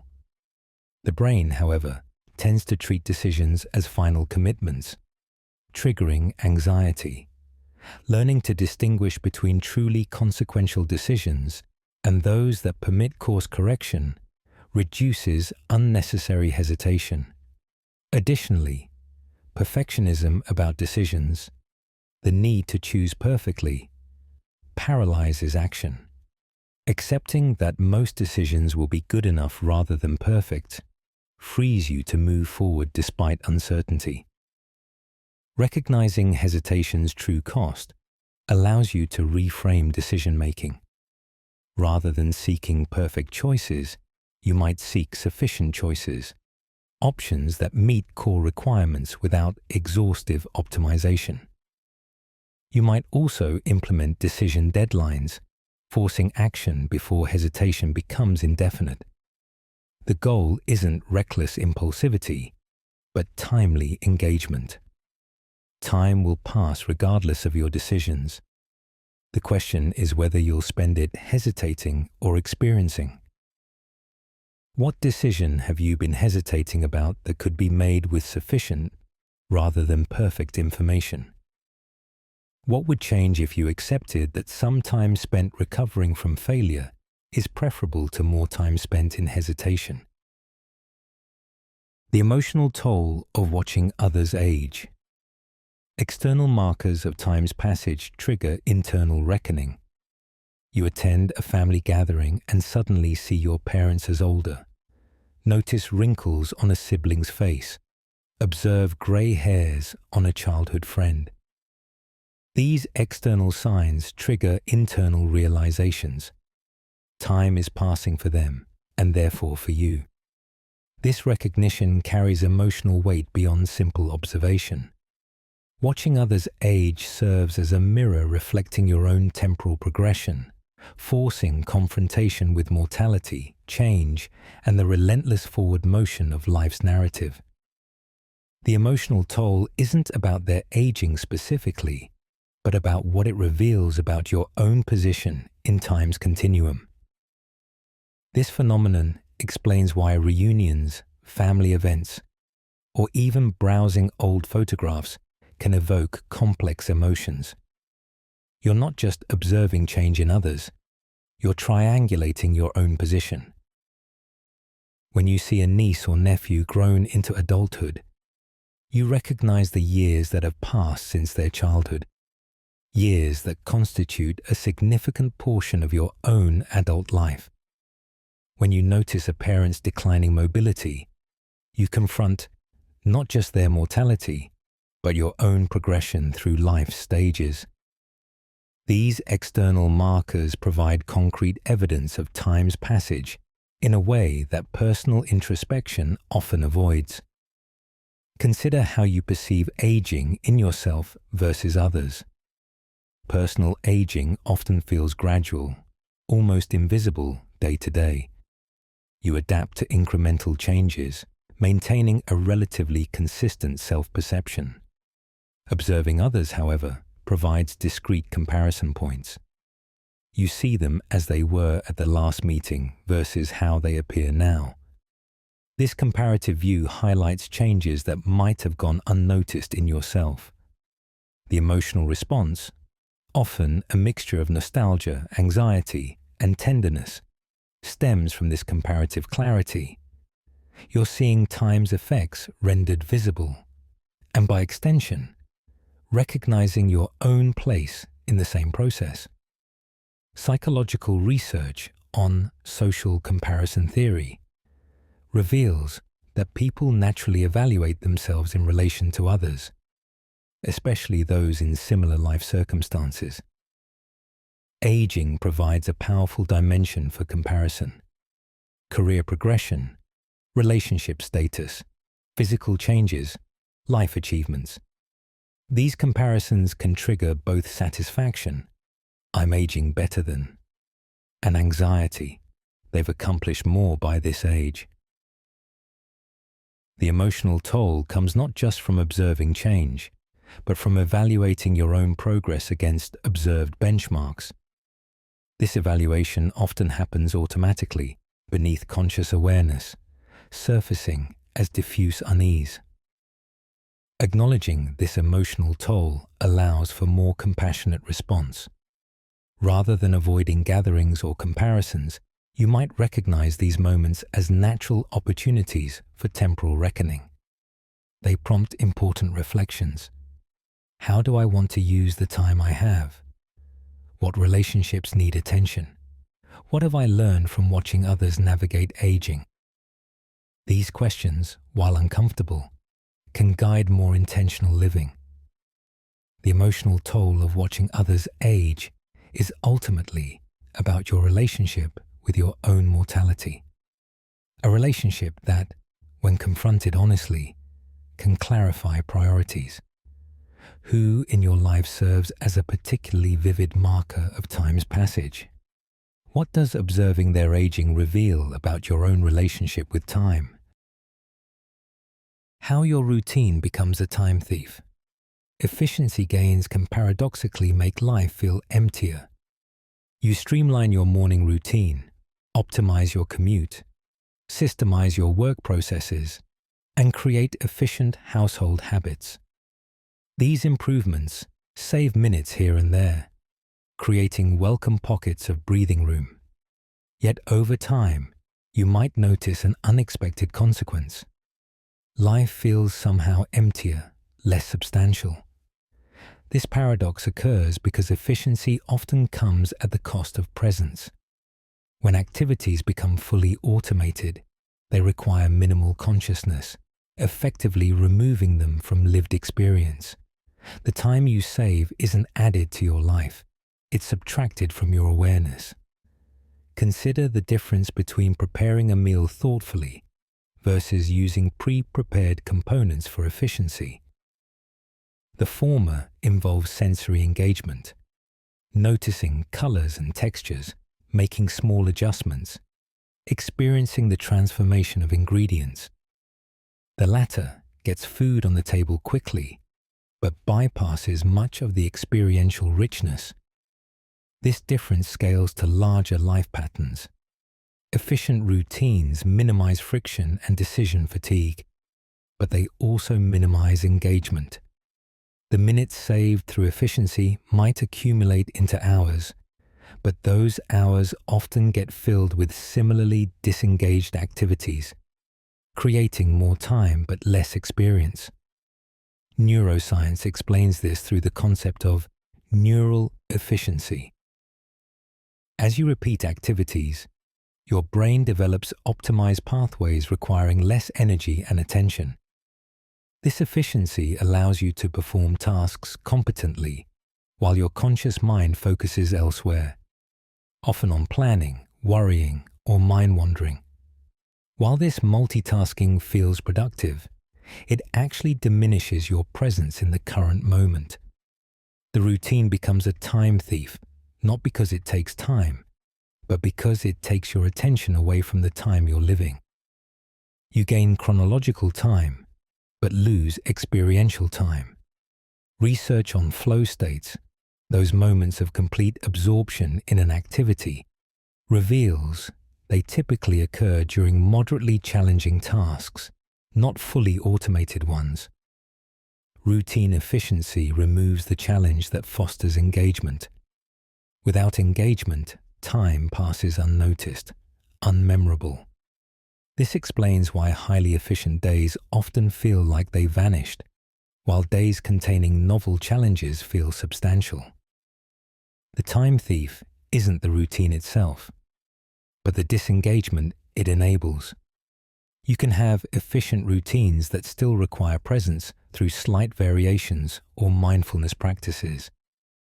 Reclaiming time from efficiency requires distinguishing between chronological time and qualitative time. You might choose to occasionally sacrifice efficiency for engagement, taking a longer but more scenic route, preparing a meal from scratch, handwriting a letter instead of typing. These choices cost time in the clock sense, but gain time in the experiential sense. The goal isn't to abandon efficiency entirely, that would be impractical, but to balance efficiency with presence. Which routine in your life has become so efficient that it no longer registers as experience? Where could you trade some efficiency for more presence? The day you realize you're older than you feel. The disconnect between subjective experience and objective reality. There arrives a moment, often triggered by seeing your reflection unexpectedly, hearing your recorded voice, or being called sir or ma'am by someone noticeably younger, when you realize your external age has outpaced your internal sense of self. This discrepancy creates cognitive dissonance. You feel essentially the same person you were at 25 or 30, yet the mirror and calendar insist decades have passed. This isn't denial or vanity, but a genuine phenomenological reality. Your conscious experience of self maintains continuity despite the accumulating evidence of temporal progression. This phenomenon has neurological foundations. Your brain maintains a relatively stable self-model across time, updating gradually rather than in dramatic shifts. The feeling of being you remains consistent even as the specific contents of your identity evolve. This continuity serves important psychological functions. It provides stable ground for decision-making, relationship maintenance, and life narrative. However, it creates this peculiar disconnect where you're surprised by external markers of aging, because internally, you don't feel substantially different from your younger self. The shock comes from confronting objective evidence that contradicts subjective experience. Consider how you perceive aging in others versus yourself. You notice their physical changes clearly because you're not experiencing their internal continuity. They likely experience the same surprise when confronted with their own aging evidence. This asymmetry explains why people often feel they're aging better than peers. They're comparing their internal sense, which feels young, with others' external appearance, which shows age. The disconnect isn't personal vanity, but a universal feature of human consciousness. We experience ourselves from the inside, others from the outside. Psychological research on the subjective age phenomenon reveals that most adults feel approximately 20% younger than their chronological age. This feeling persists across cultures and age groups, with the gap widening slightly in middle age before narrowing in later years.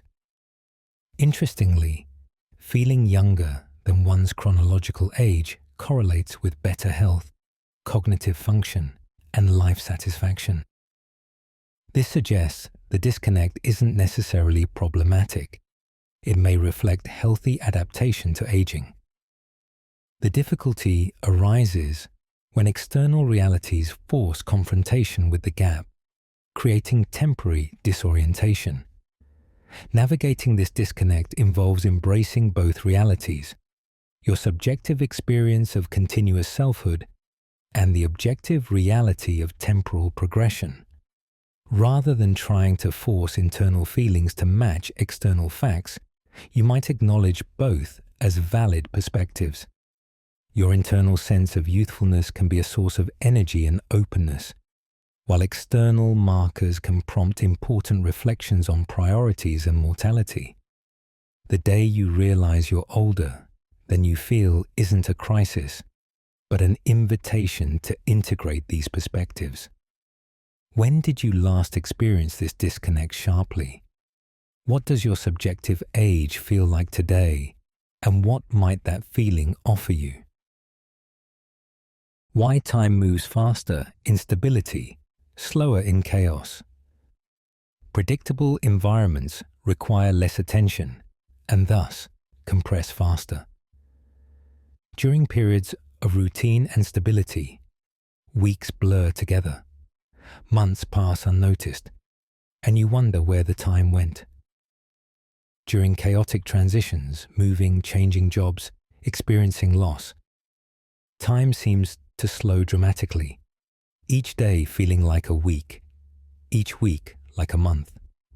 This contrast reveals a fundamental principle of time perception. Attention dictates subjective duration.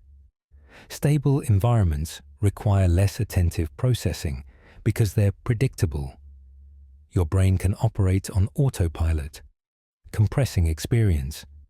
Chaotic environments demand constant attention to navigate uncertainty, stretching subjective time through cognitive load.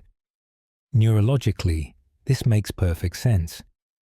Your brain evolved to allocate precious attentional resources to what's novel, threatening, or requires problem solving. In familiar environments, it conserves energy by relying on established neural pathways. This efficiency feels comfortable but creates temporal compression. In unfamiliar or chaotic situations, your brain must remain alert, processing new information continuously. This heightened processing creates richer memories and the sensation of expanded time. The difference isn't in clock time, but in cognitive engagement with that time. Consider two contrasting months in your life. One month follows your normal routine, work, household tasks, familiar social engagements. Another month involves a major transition, starting a new job in an unfamiliar field, navigating a relationship crisis, or moving to a new city. In retrospect, the stable month will likely feel brief and indistinct, while the chaotic month will feel elongated, detailed, and substantial. This difference persists even if both months contained exactly the same number of hours. Your experience of time's passage depends largely on how much cognitive processing those hours required. Research on trauma and time perception provides extreme examples of this principle. During traumatic events, people often report time slowing dramatically or even fragmenting. This time dilation effect occurs because the brain enters hyper-alert states, processing sensory information with unusual intensity. While most life chaos isn't traumatic, it shares this characteristic of demanding heightened attention. The stressful aspects of chaos make it unpleasant, but the temporal expansion side effect can make such periods feel more vividly lived in memory.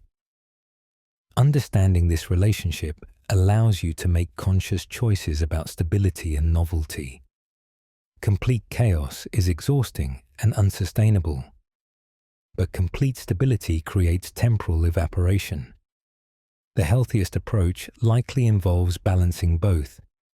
Enough stability for security and restoration, enough novelty for engagement and temporal richness. You might intentionally introduce manageable chaos, learning challenging skills, taking calculated risks, varying routines, to prevent excessive compression. What aspects of your life have become so stable that time disappears within them? What manageable chaos could you introduce to restore temporal texture? The hidden loneliness behind rushing. Constant movement can be an avoidance strategy for deeper needs. You hurry from task to task, appointment to appointment, filling every moment with activity. This rushing feels productive, necessary, even virtuous in a culture that values busyness. Yet beneath the surface motion often lies an unacknowledged loneliness, the loneliness of never being fully present anywhere, with anyone, including yourself. Rushing serves as both cause and symptom of this condition. By keeping constantly in motion, you avoid the stillness that might allow deeper feelings to surface. Feelings of disconnection, longing, or existential solitude that have nothing to do with how many people surround you. This hidden loneliness manifests subtly. The sense that even in crowded rooms you're somehow separate. The feeling that conversation skims surfaces without connecting depths. The awareness that you're performing roles rather than sharing authentic presence. Rushing maintains this condition by preventing the sustained attention that genuine connection requires. Real intimacy, with others or with yourself, demands pauses, eye contact, shared silence, reflective space. Constant motion eliminates these conditions, creating a self-perpetuating cycle. You rush because you feel disconnected, and you feel disconnected because you rush. Consider how you typically move through your day. Do you multitask during conversations? Plan your next activity while completing the current one. Use devices to fill every interstitial moment. These patterns, while efficient, systematically prevent the full presence that counters loneliness. Research on social connection reveals that quality matters more than quantity. A few fully present interactions create more belonging than numerous distracted ones. Rushing, by its nature, compromises quality. You might have many social contacts, yet feel profoundly lonely because none receive your complete attention or offer theirs in return.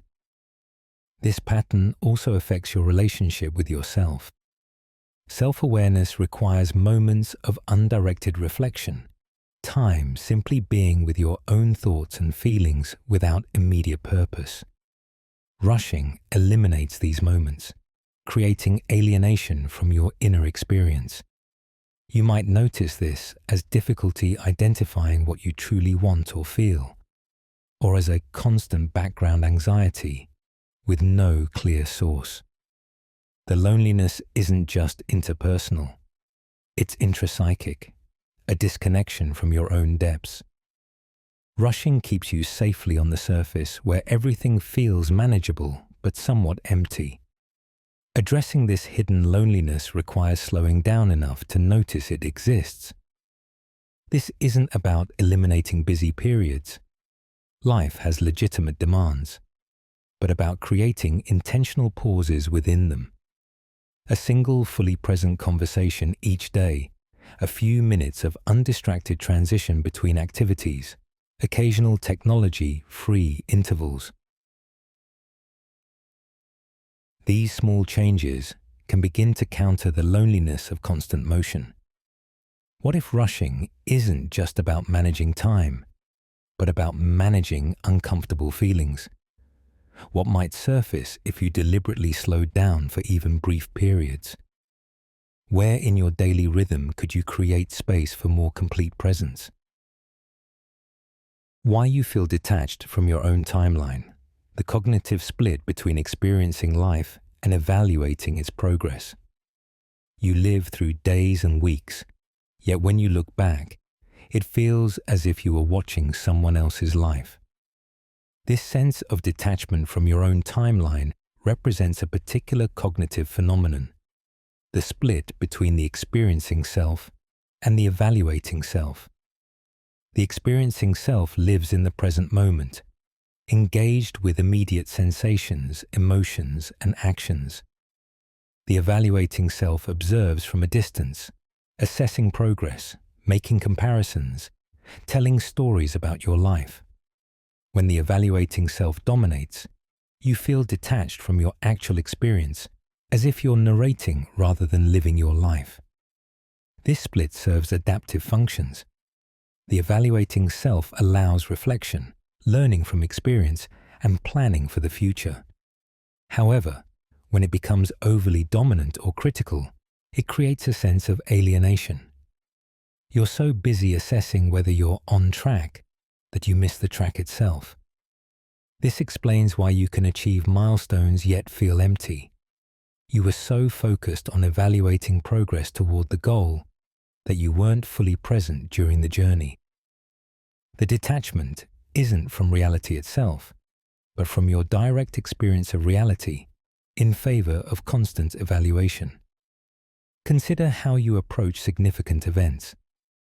During a vacation, you might spend considerable mental energy evaluating whether it's good enough, comparing it to previous trips or others' experiences, worrying about whether you're making the most of it. This evaluation pulls you out of direct experience, creating detachment. Similarly, during work projects, you might focus so much on outcomes and assessments that you lose engagement with the creative process itself. The evaluating self has important work to do, but it shouldn't monopolize your consciousness at the expense of the experiencing self. Neurological research identifies different brain networks involved in these modes. The default mode network activates during self-referential thinking, evaluation, and mind-wandering, the evaluating self's territory. The task-positive network activates during focused engagement with present-moment tasks, the experiencing self's domain. These networks tend to be anti-correlated. When one is active, the other quiets. Constant evaluation keeps you in default mode, detached from present experience. Learning to shift into task-positive mode through focused engagement can restore connection to your timeline. Bridging this detachment involves cultivating the experiencing self without abandoning evaluation entirely. Mindfulness practices train this capacity, noticing when you've slipped into evaluation and gently returning to direct experience.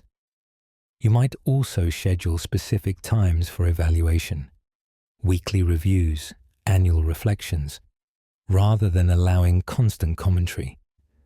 The goal is integration, allowing both selves to contribute without either dominating. When did you last feel fully connected to your experience rather than evaluating it? What activity typically engages your experiencing self completely? The ghost versions of you that never happened. Alternate life paths that continue to occupy mental space. You sometimes find yourself imagining different lives. If you had taken that job offer, pursued that relationship, moved to that city, chosen that major. These ghost versions of yourself aren't mere daydreams. They represent meaningful psychological realities. Your mind maintains possible selves, versions of you that could have existed under different choices. And these ghosts continue to occupy mental space, influencing how you evaluate your actual life. They create subtle background noise of comparison, your real self measured against what might have been, with all the advantages of hindsight and none of the complications of actual living. These ghost selves serve important cognitive functions. They help you learn from past decisions, consider future possibilities, and maintain a sense of agency.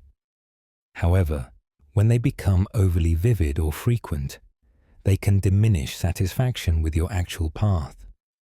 The problem isn't the existence of alternatives, that's inevitable, but the emotional weight they carry. If you invest these ghosts with idealized qualities, the successful you, the happy you, the adventurous you, they can make your actual life feel disappointing by comparison, even if that life is objectively good. Consider a major crossroad in your past, choosing between two career paths, two romantic partners, two geographic locations.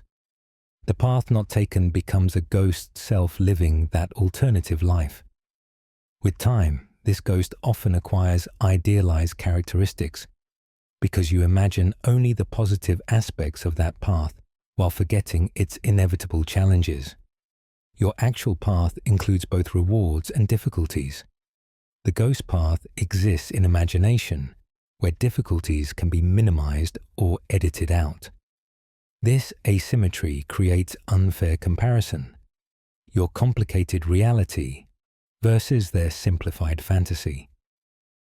Psychological research on counterfactual thinking, imagining alternatives to past events, reveals it's a universal human tendency with both benefits and costs. Downward counterfactuals, imagining worse outcomes, increase satisfaction.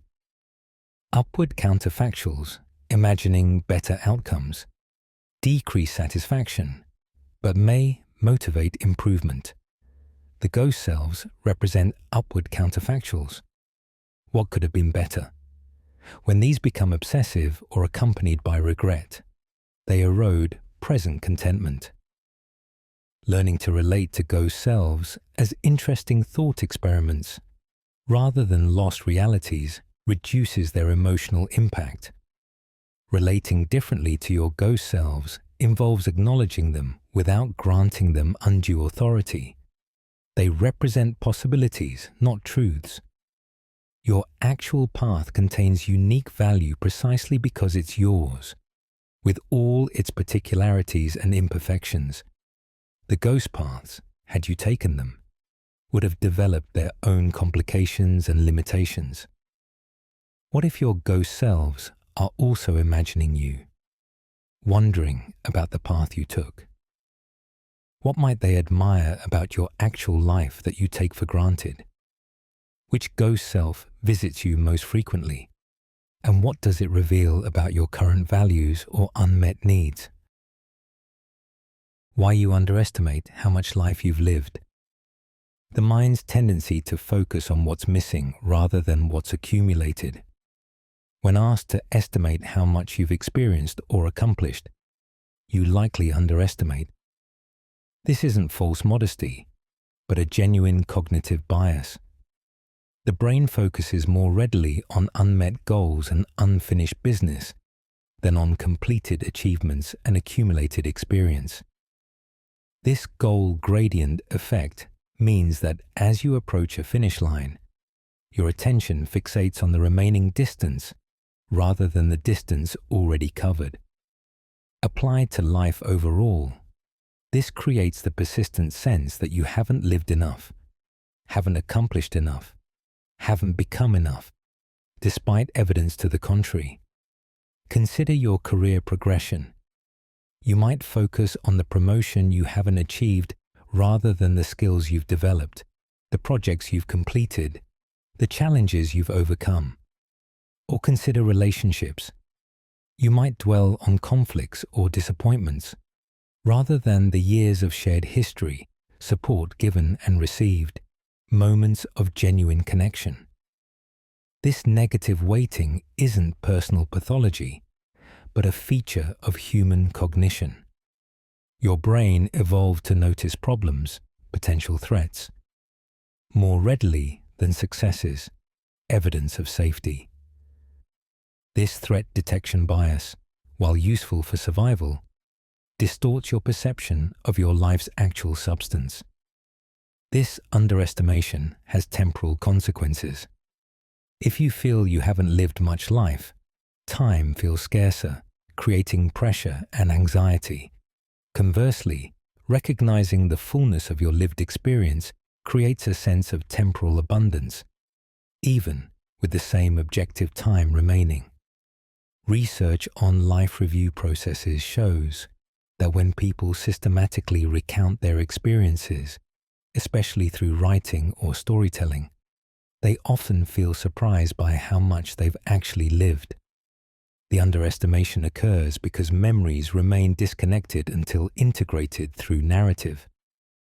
The compression of memory discussed earlier contributes to this underestimation. As memories consolidate into highlights, you lose access to the granular texture of lived experience. What remains are a few standout events rather than the continuous flow of ordinary days that actually constituted most of your life.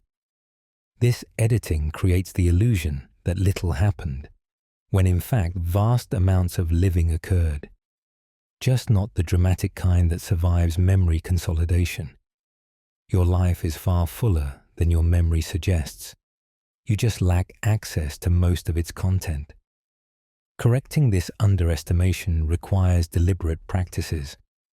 Life inventories, gratitude journals, timeline exercises, or simply reviewing old photographs can restore awareness of your accumulated experience. The goal isn't to become self-congratulatory, but to develop accurate perception. Your life contains both achievements and disappointments, both progress and stagnation, both joy and sorrow, the full spectrum of human experience. Recognizing this fullness can transform your relationship with time from scarcity to substance. What evidence of your lived life have you been overlooking? What would change if you acknowledged how much you've actually experienced? The fear that you're not changing fast enough. Comparison with internalized expectations creates velocity anxiety. You observe others' apparent transformations, career advancements, personal growth, lifestyle upgrades, and feel yourself progressing too slowly. This velocity anxiety stems not from dissatisfaction with your current state, but from perceived inadequacy in your rate of change.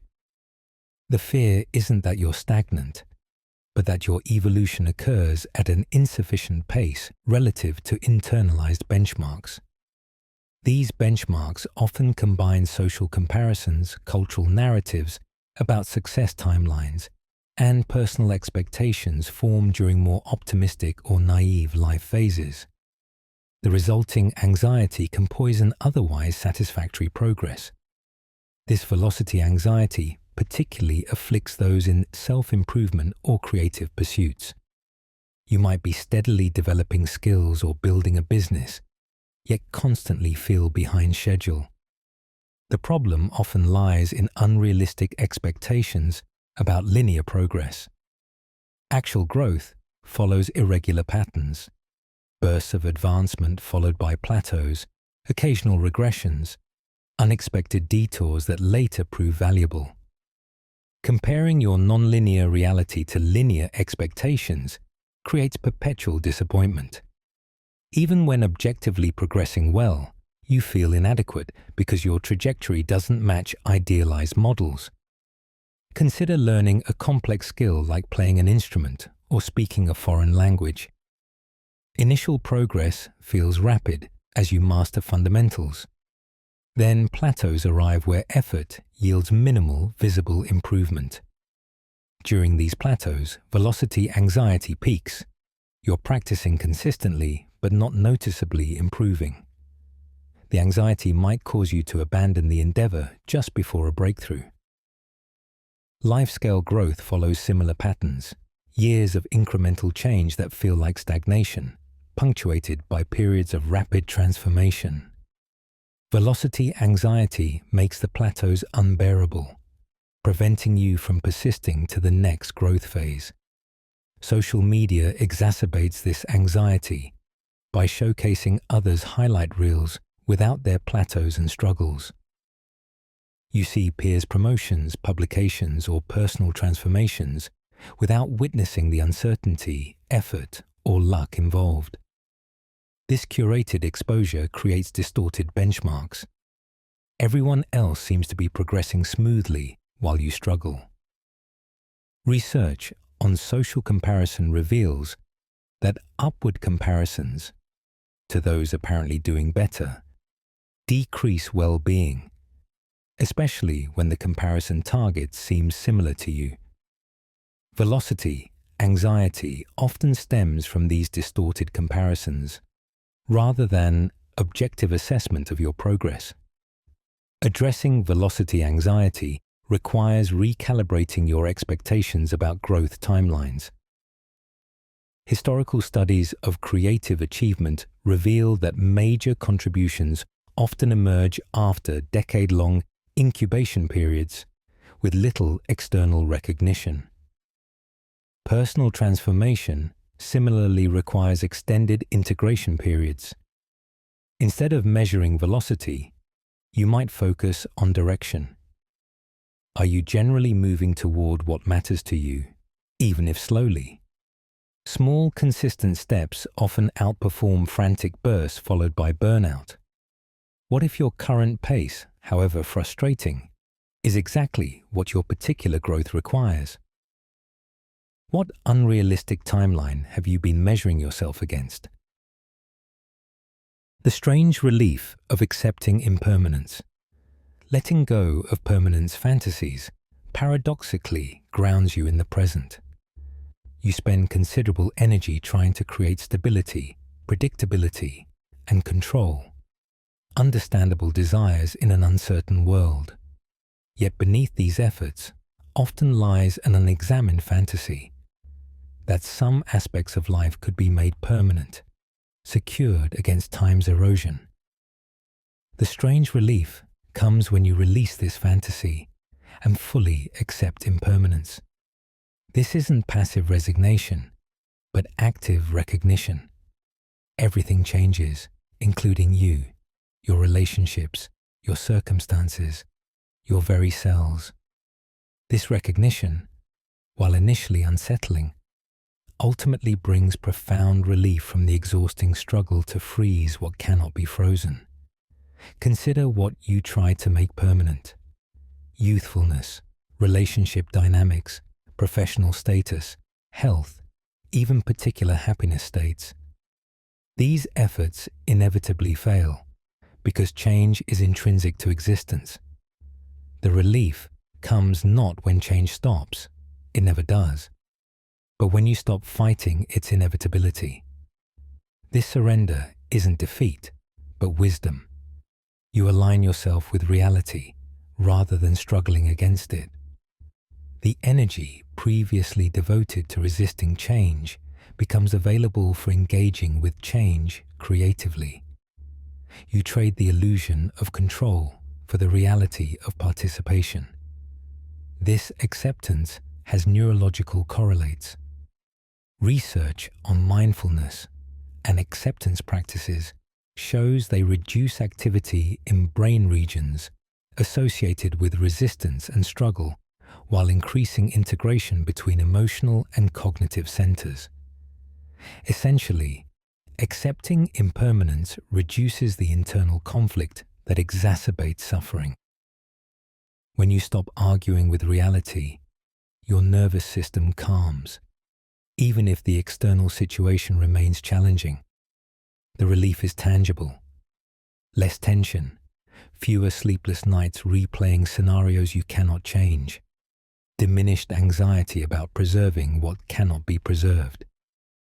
Impermanence acceptance also transforms your relationship with pleasant experiences. Instead of clinging desperately to good moments, fearing their end, you can appreciate them fully precisely because they're temporary. This awareness deepens rather than diminishes enjoyment. The Japanese concept of mono no aware, the poignant beauty of impermanence, captures this. The cherry blossom is most beautiful because it blooms briefly. Applied to human experience, this means moments of connection, creativity, or peace gain significance from their fleeting nature. The attempt to make them permanent would destroy their essential quality. Embracing impermanence doesn't mean abandoning planning or effort.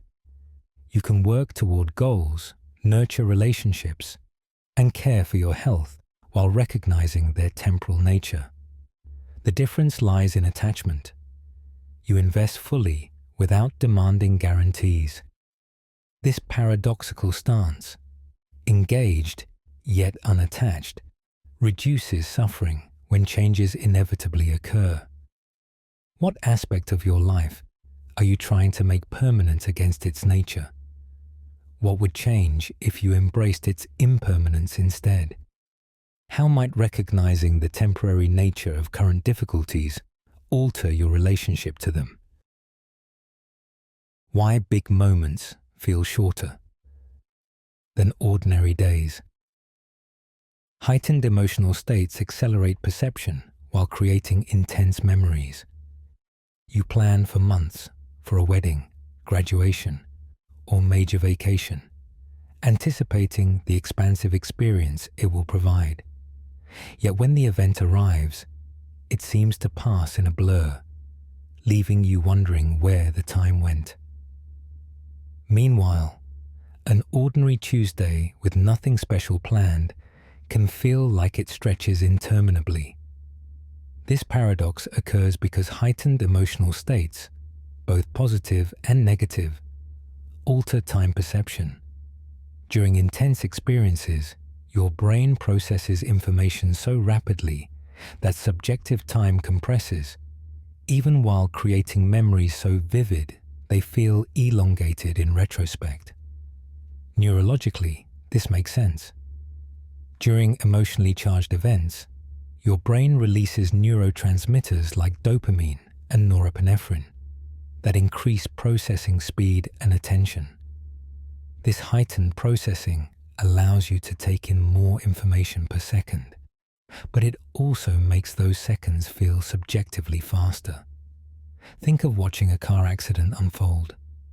Everything seems to happen in slow motion because your brain is recording extraordinary detail, yet the actual elapsed time is brief.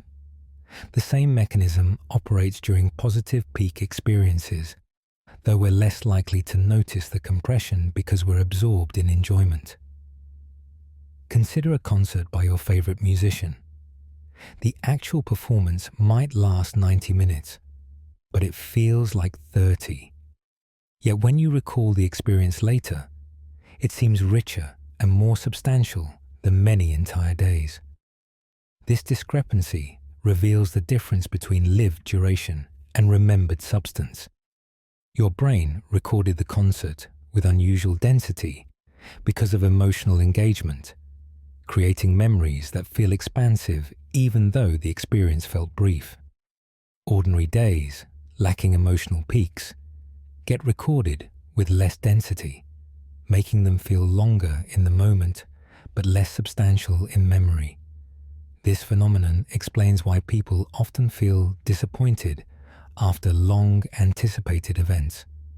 You expect the experience to match the anticipation's duration, but it cannot because anticipation unfolds in ordinary time, while the event unfolds in compressed emotional time. The solution isn't to avoid anticipation or big moments, but to understand their different temporal qualities. You might also learn to find mini peaks within ordinary days, small moments of beauty, connection, or accomplishment that provide emotional engagement without the post-event letdown. Recognizing this pattern allows you to appreciate big moments for what they are, intense but brief highlights in life's tapestry. Rather than expecting them to carry disproportionate weight, you can value them as special punctuations while finding satisfaction in ordinary time's different rhythm. The richest lives likely balance both, enough peak experiences for vivid memories, enough ordinary days for integration and depth. What big moment have you experienced that felt surprisingly brief? What ordinary day recently felt surprisingly substantial? How might you adjust your expectations about each? How your brain repeats yesterday without asking. Neural patterns become self-reinforcing, creating automatic responses. You intend to start your day differently, approach a problem creatively, or respond to a familiar situation with fresh perspective. Yet when the moment arrives, you default to established patterns, repeating yesterday's responses almost automatically. This isn't lack of willpower, but neurological reality. Your brain develops efficient pathways through repetition, and these pathways become default options requiring minimal energy. The saying, "neurons that fire together wire together," captures this principle. Each repetition strengthens neural connections, making future repetitions more likely. Your brain literally recreates yesterday unless deliberately interrupted. This automaticity serves important functions. It allows you to perform complex tasks, driving, typing, even conversing, without constant conscious effort. However, it also creates rigidity where flexibility might serve better. When facing familiar situations, your brain retrieves established responses rather than generating novel ones. This efficiency comes at the cost of freshness. You respond to today's version of your partner, your work challenge, or your own emotions with yesterday's patterns, even if circumstances have subtly changed. The brain assumes continuity unless given reason to suspect otherwise. Consider your morning routine. You likely follow roughly the same sequence of actions with minimal variation. This automaticity frees cognitive resources for more demanding tasks, but it also means you spend the first hour of each day essentially replaying a neural script. The same applies to conversational patterns, emotional reactions, problem-solving approaches. Your brain conserves energy by treating today as similar enough to yesterday that established pathways will suffice. Only significant novelty or deliberate effort triggers new pathway formation. Research on neuroplasticity reveals both good and challenging news. The brain remains capable of forming new connections throughout life, but established pathways become increasingly efficient through myelination, a process that insulates neural connections for faster transmission. Myelinated pathways require less energy to activate, making them the brain's preferred routes. Changing patterns requires both forming new connections and allowing less used ones to weaken, a process requiring consistent repetition of the new pattern. Your brain doesn't easily abandon efficient pathways without compelling reason. Interrupting automatic repetition requires deliberate inconsistency. Small variations in routine, questioning automatic assumptions, practicing responses differently, all signal your brain that established patterns may not suffice. Mindfulness practices specifically target this automaticity by bringing conscious attention to habitual reactions. The goal isn't to eliminate efficient patterns entirely. That would be exhausting. But to maintain enough flexibility to adapt when needed. Which automatic pattern serves you well, and which might benefit from updating? What small interruption could you introduce to signal your brain that today isn't simply yesterday repeated? The paradox of wanting time to slow but life to move. Conflicting desires for both stability and progress create tension. You simultaneously want contradictory things. For pleasant moments to linger indefinitely, yet for your life overall to progress meaningfully. You wish vacation days would stretch endlessly, yet you also want career advancement, personal growth, and life milestones to arrive promptly.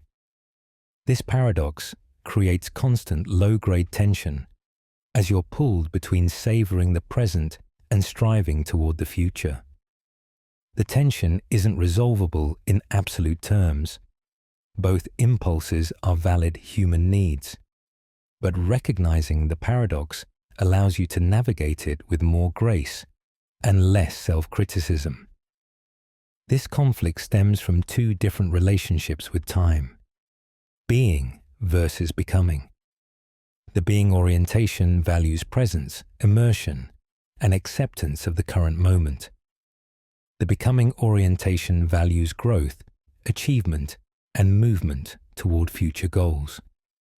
Healthy development requires both. Being provides depth and satisfaction. Becoming provides direction and meaning.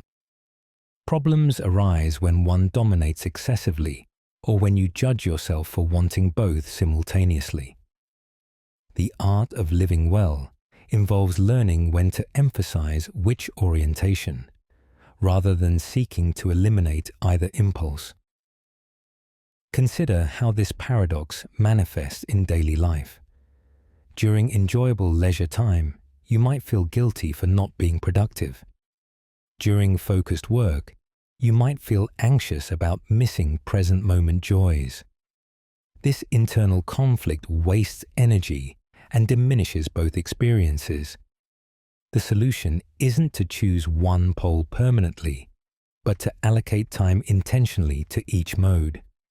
Designated work periods with full focus, designated leisure periods without productivity pressure.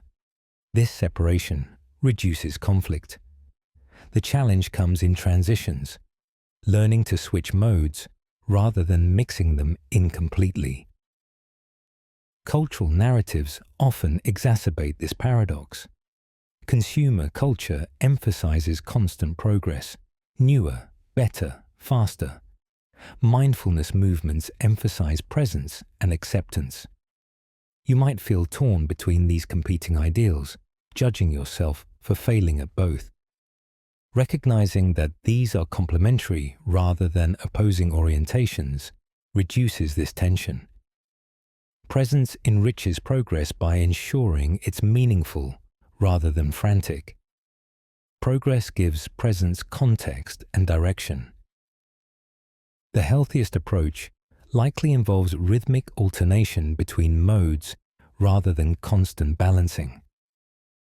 Navigating this paradox begins with self-compassion.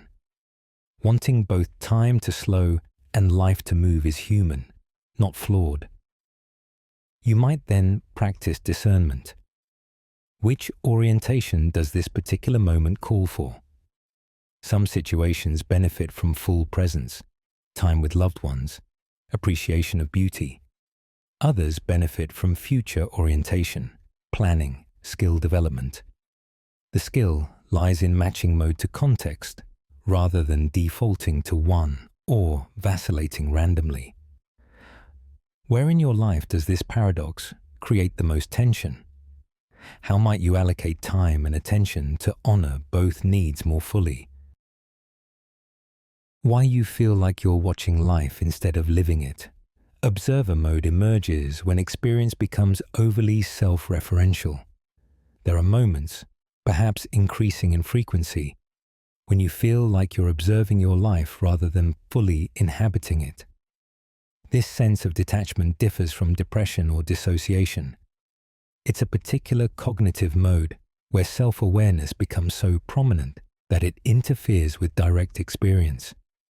You're so busy monitoring how you're doing, evaluating your performance, or anticipating future reactions that you miss the experience itself. This observer mode represents the evaluating self, discussed earlier, operating at such intensity that it crowds out the experiencing self almost completely. This phenomenon often increases during periods of stress or high self-consciousness. When you're worried about making a good impression, performing well, or avoiding mistakes, your attention splits between the task and your performance of it. This split creates the observer sensation.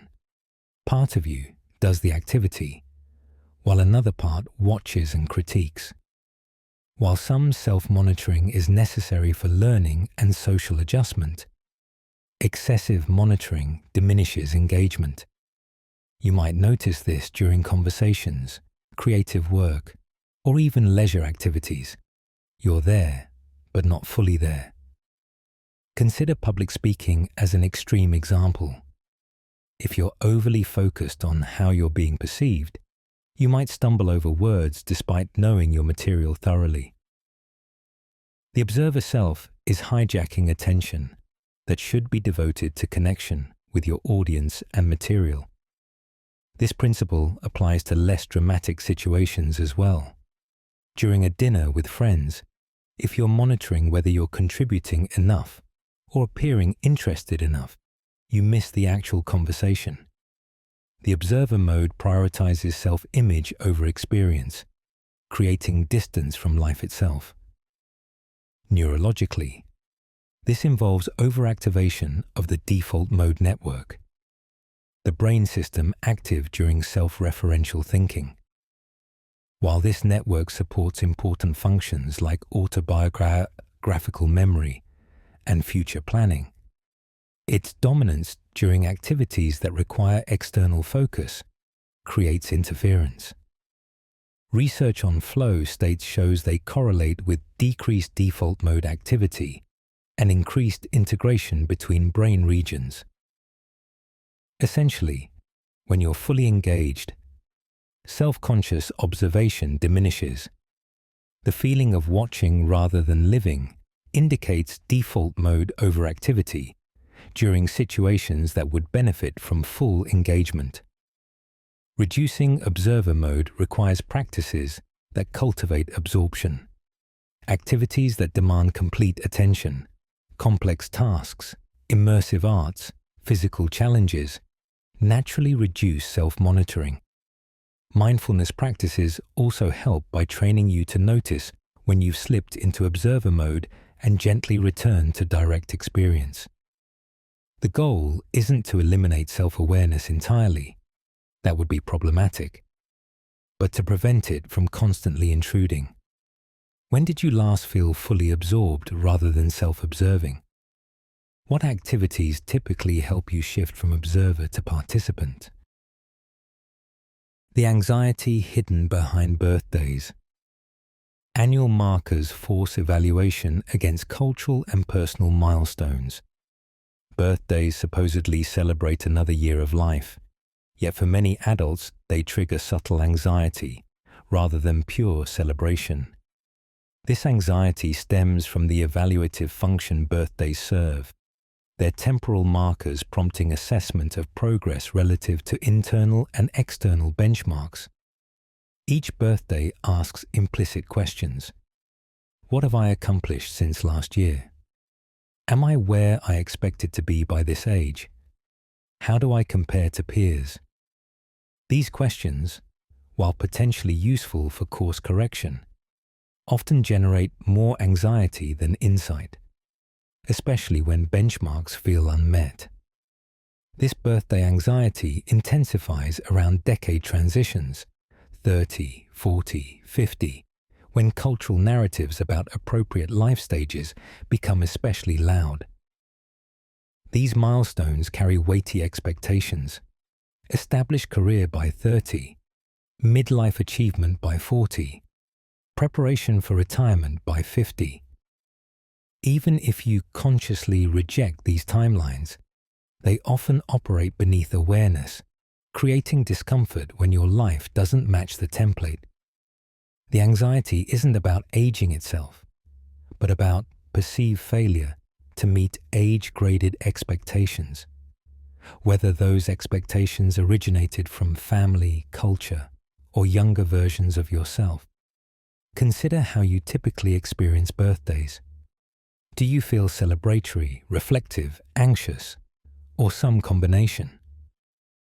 The emotional quality often reveals your relationship with your personal timeline. If you feel generally satisfied with your progress, birthdays may prompt positive reflection.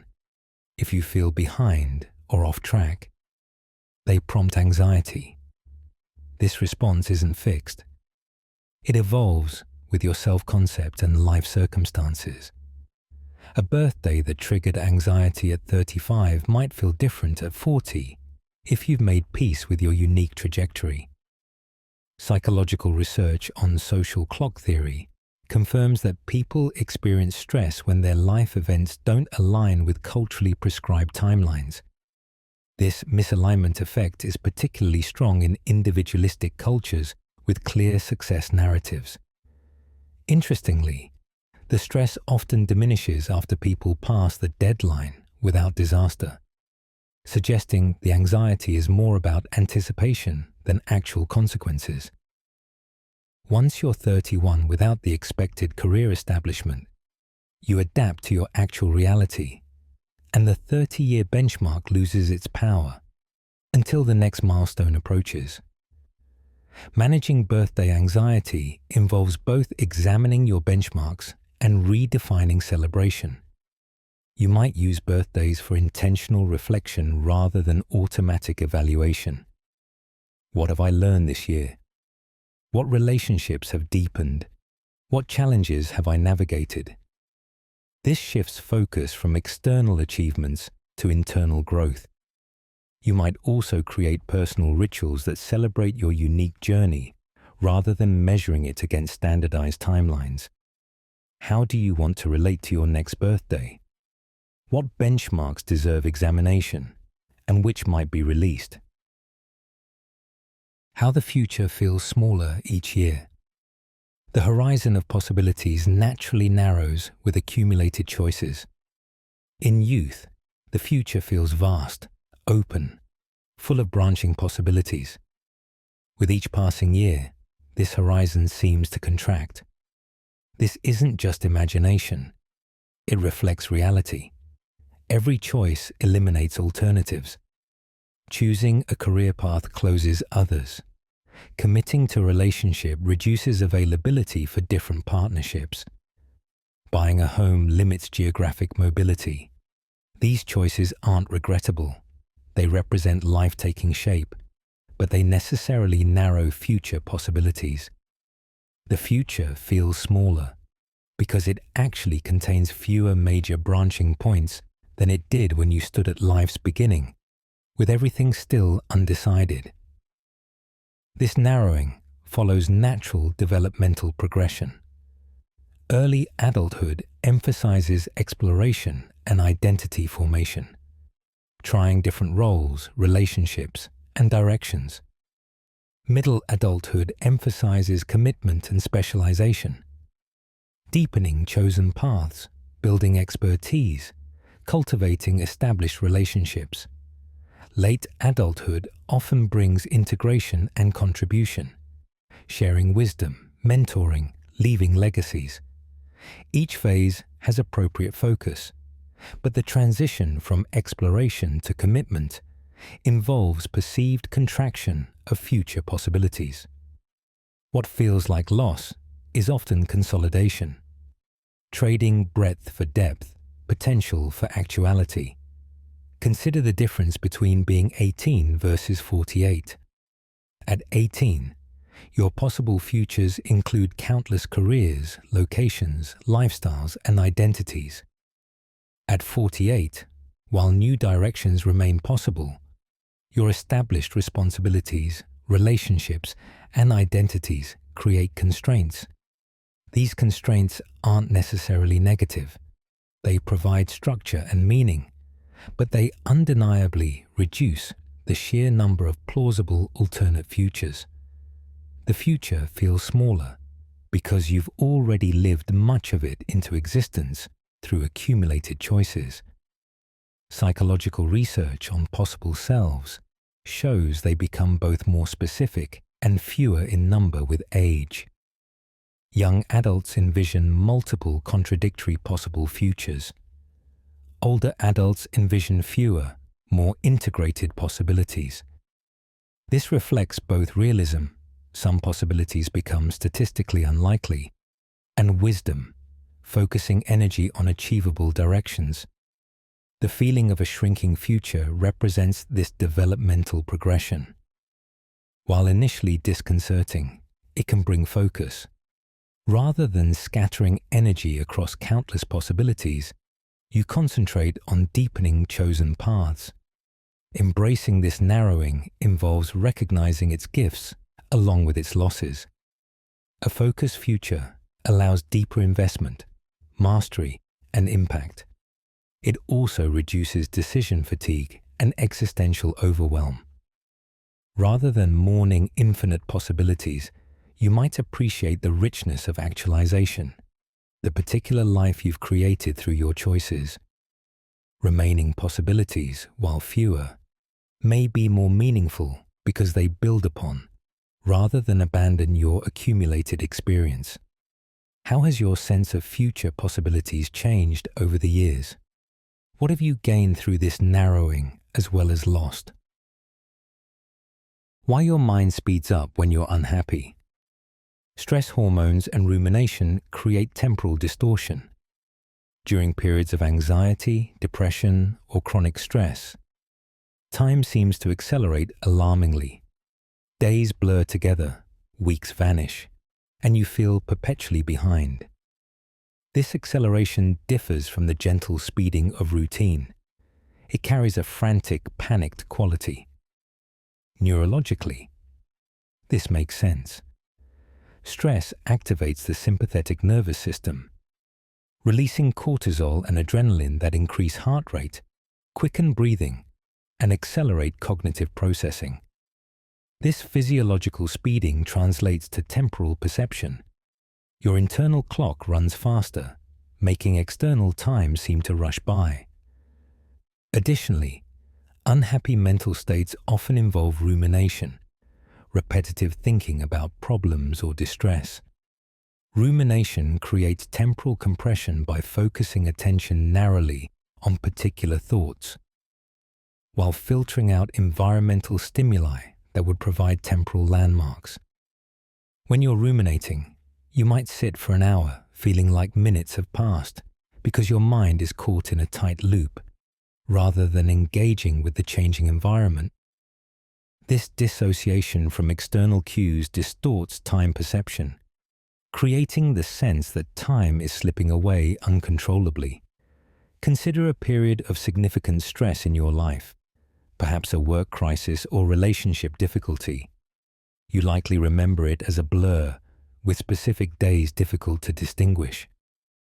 This contrasts with a period of engaged contentment, where days feel distinct and time feels expansive.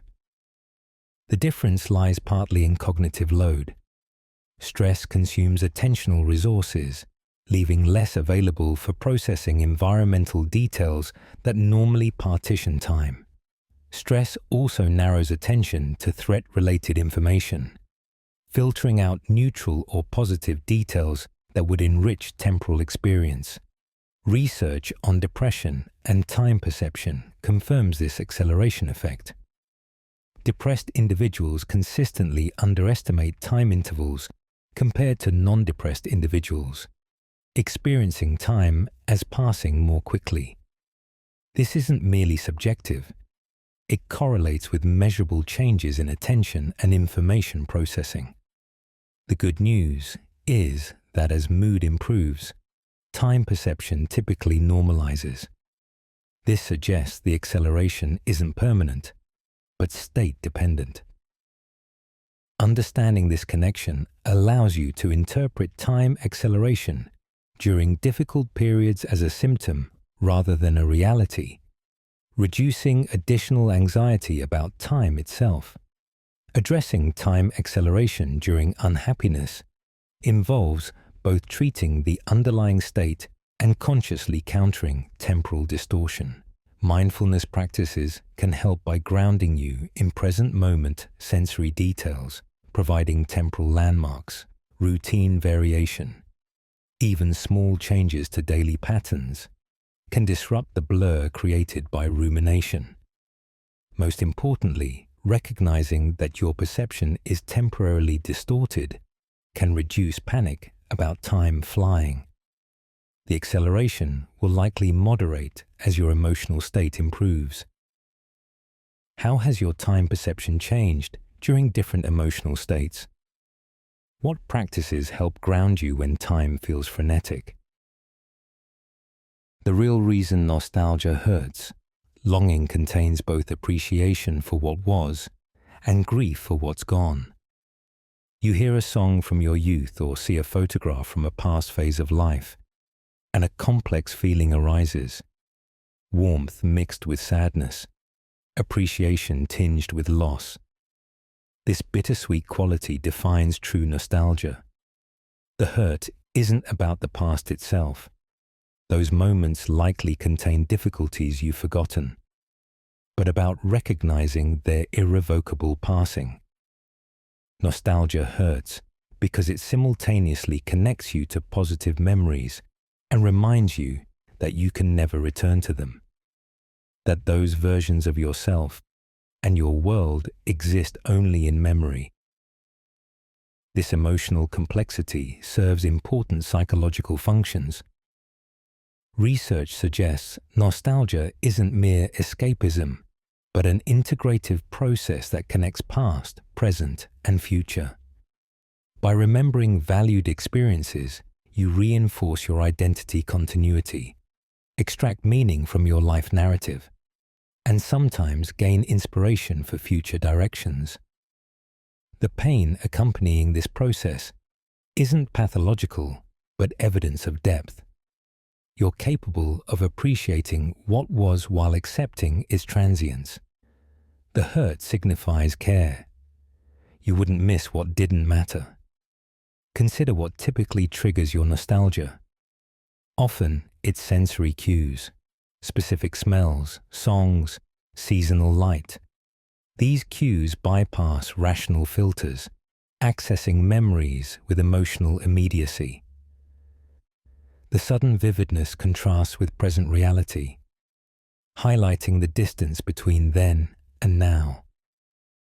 This distance creates the nostalgic ache, not necessarily because then was better, but because it was yours and is now gone. Even difficult past periods can become nostalgic once their challenges have been integrated, leaving only their distinctive texture and the younger self who navigated them. Cultural trends often sanitize nostalgia, presenting it as pure, warm reminiscence. But authentic nostalgia always contains this dual awareness: the beauty of what was, the sadness of its passing. This duality makes nostalgia a profoundly human emotion, connecting you to the fundamental truth of impermanence. Rather than avoiding nostalgic pain, you might learn to sit with it as evidence of your capacity for attachment and appreciation. The alternative, emotional detachment to avoid loss, creates a shallower but more impoverished existence.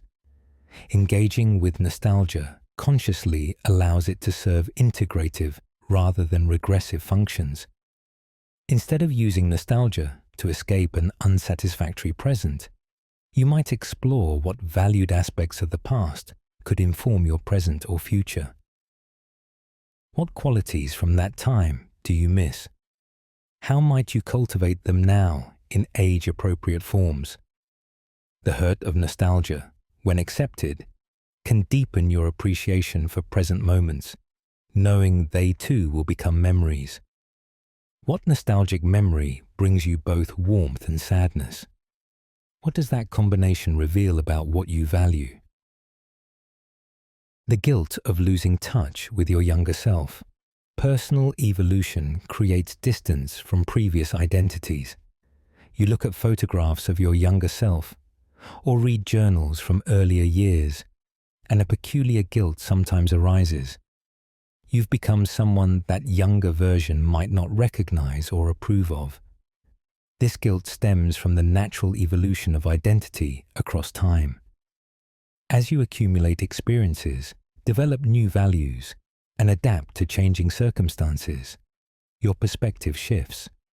Some earlier enthusiasms fade, certain beliefs modify, priorities rearrange.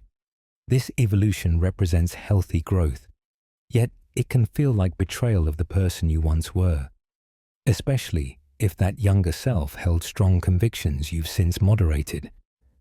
This guilt often peaks during midlife, when you have enough distance from youth to see clear divergence, yet enough memory to feel connected. The younger self represents not just a past version, but a set of ideals, hopes, and expectations. When current reality diverges from those ideals, whether through compromise, changed values, or simply different life circumstances, guilt emerges. You might feel you've sold out, become too conventional, or abandoned earlier passions. This self-judgment overlooks that the younger self lacked the experience and perspective you now possess. They were literally not equipped to make lifelong commitments. Consider specific ways you've diverged from younger self's expectations. Perhaps you envisioned a different career, lifestyle, or relationship pattern. Perhaps you held political or spiritual beliefs, that have since evolved. Perhaps you imagined yourself maintaining certain habits or friendships that have naturally faded.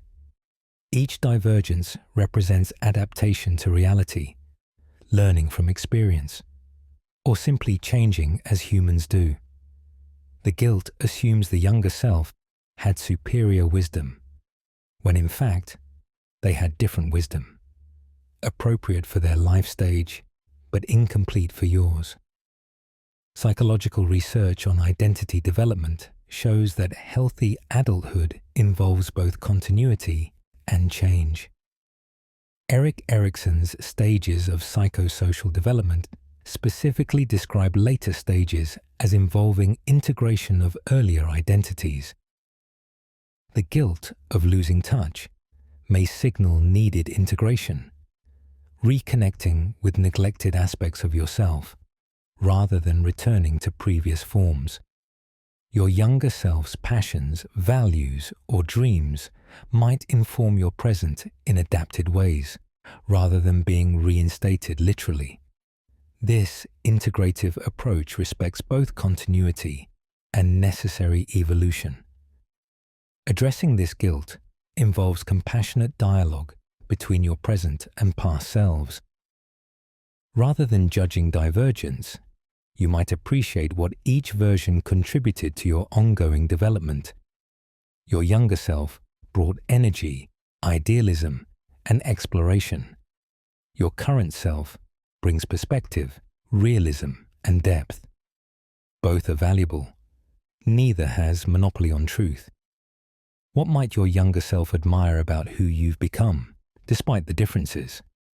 What aspects of that younger self deserve reintegration in mature form?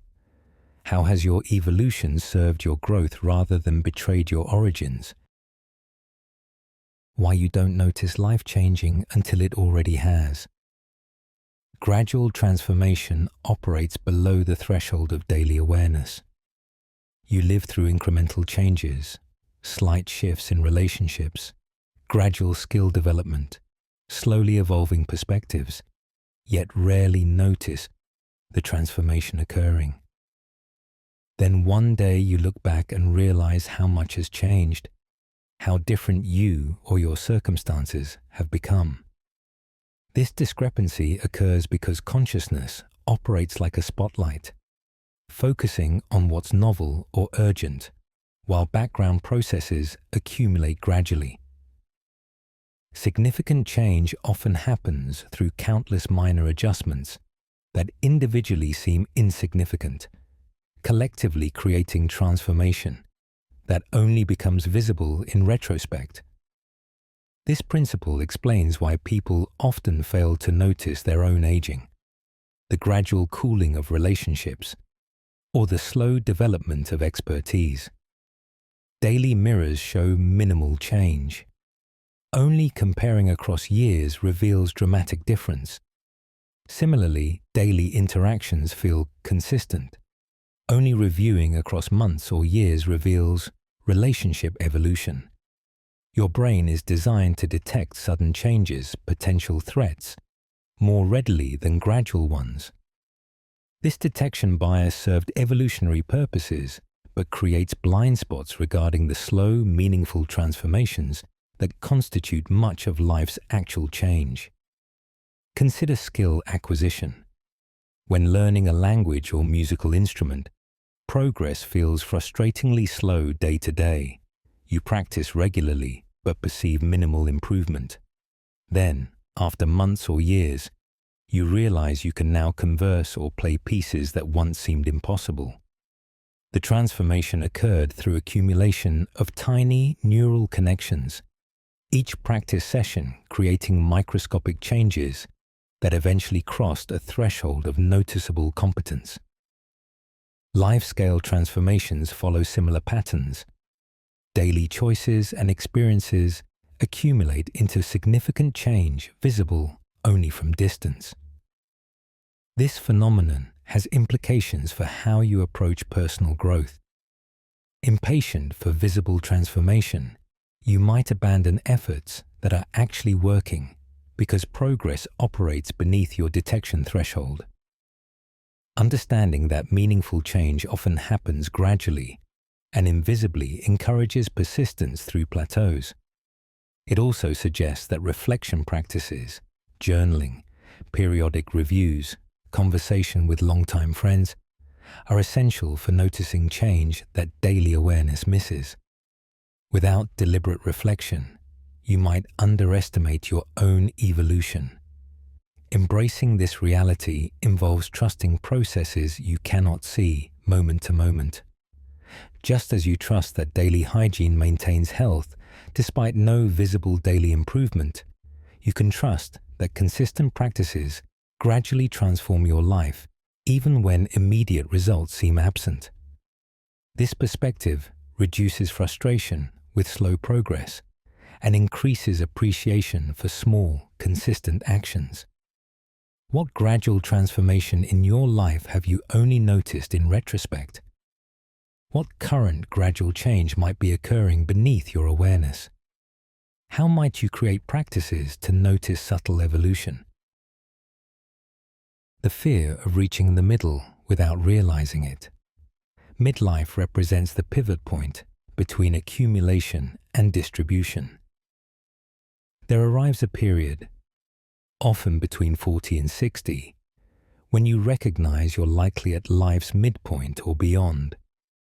This realization carries particular weight because midlife represents a fundamental pivot from accumulating experiences, skills, resources, relationships, to distributing wisdom, care, legacy, attention. The fear isn't about age itself, but about reaching this transition unprepared, without having accumulated what you intended or clarified what you want to distribute. The middle forces confrontation with time's finitude in a new way. You have roughly as much life behind as ahead, changing your relationship with both past and future. This midlife pivot explains why this period often triggers re-evaluation.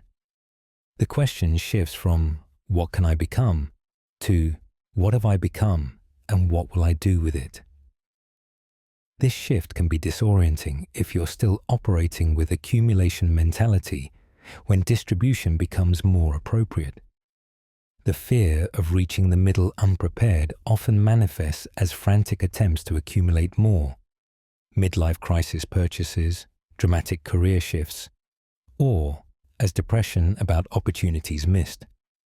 Neither response addresses the core issue, the need to consciously transition from one orientation to the other. Consider the metaphors often associated with life's phases. Youth is spring, planting; early adulthood, summer, growth; midlife, autumn, harvest; later life, winter, reflection. Midlife anxiety often arises when you feel unprepared for harvest. The seeds you planted aren't what you wanted, or didn't grow well, or you're unsure how to harvest them. This metaphor reveals the task: assessing what you've cultivated, gathering what's valuable, determining what to share. The fear diminishes when you engage this task consciously rather than avoiding it. Psychological research on midlife reveals it's often a period of increased well-being despite cultural narratives about crisis. Many people report greater life satisfaction, emotional stability, and clarity about values during midlife. The crisis narrative may apply mainly to those who avoid the necessary pivot, trying to extend accumulation phase indefinitely rather than embracing distribution. When you consciously engage midlife's developmental tasks, contributing to younger generations, integrating contradictory aspects of self, creating meaning from experience, this period becomes deeply satisfying rather than frightening. Navigating midlife fear involves both honest assessment and forward vision. What have you accumulated, not just materially, but in wisdom, relationships, experience?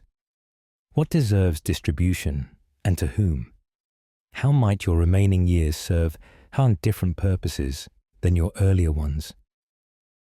This reflection needn't be solemn. It can be liberating, freeing you from outdated accumulation goals and opening new forms of contribution. Whether you're approaching in or past the middle, how do you relate to this pivot? What would help you embrace distribution as richly as you pursued accumulation?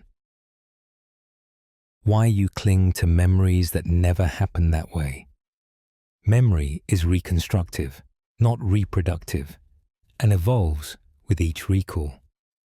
You cherish specific childhood memories, relationship moments, or personal achievements, returning to them for comfort or identity reinforcement. Yet psychological research reveals a startling truth. Each time you recall a memory, you reconstruct it rather than simply retrieving a fixed record. During reconstruction, current knowledge, emotions, and perspectives subtly alter the memory. Over years of recall, memories can diverge significantly from actual events. You cling not to what happened, but to what you've come to believe happened, a narrative that serves current psychological needs more than historical accuracy. This reconstructive nature explains why siblings remember shared childhood events differently, why former partners recall relationships discordantly, why your memories of successes or failures evolve over time. Memory isn't like video playback, it's like storytelling, with each telling shaped by the teller's current context. Details get added, emphasized, or minimized based on what feels meaningful now. Emotionally charged memories are particularly malleable because strong emotions during encoding create vivid, but not necessarily accurate impressions, which then get modified during subsequent recalls. Consider a cherished memory from your early adulthood. How certain are you about specific details? What was said exactly? What people wore? What the weather was like? Psychological studies show people often express high confidence in memories that contain significant inaccuracies. This isn't lying or poor memory. It's how human memory works. The memory feels true because it's been reinforced through repeated recall and integration with your self-narrative. Its value may lie less in historical accuracy than in what it represents about your identity or values. This understanding has liberating implications.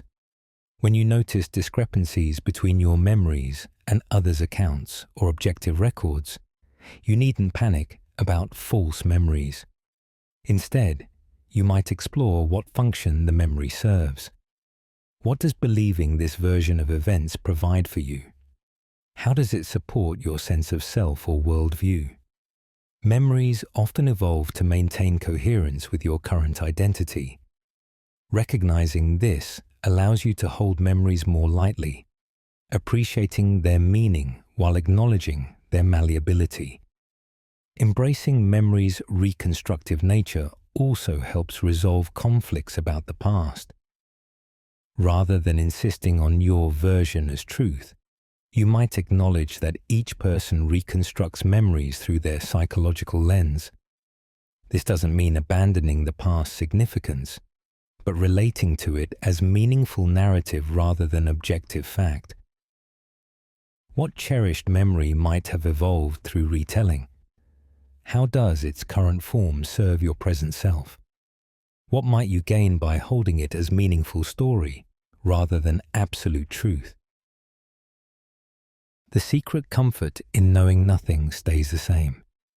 Impermanence means current difficulties will also transform. During challenging periods, you might find unexpected comfort in recognizing that nothing remains fixed, including your difficulties.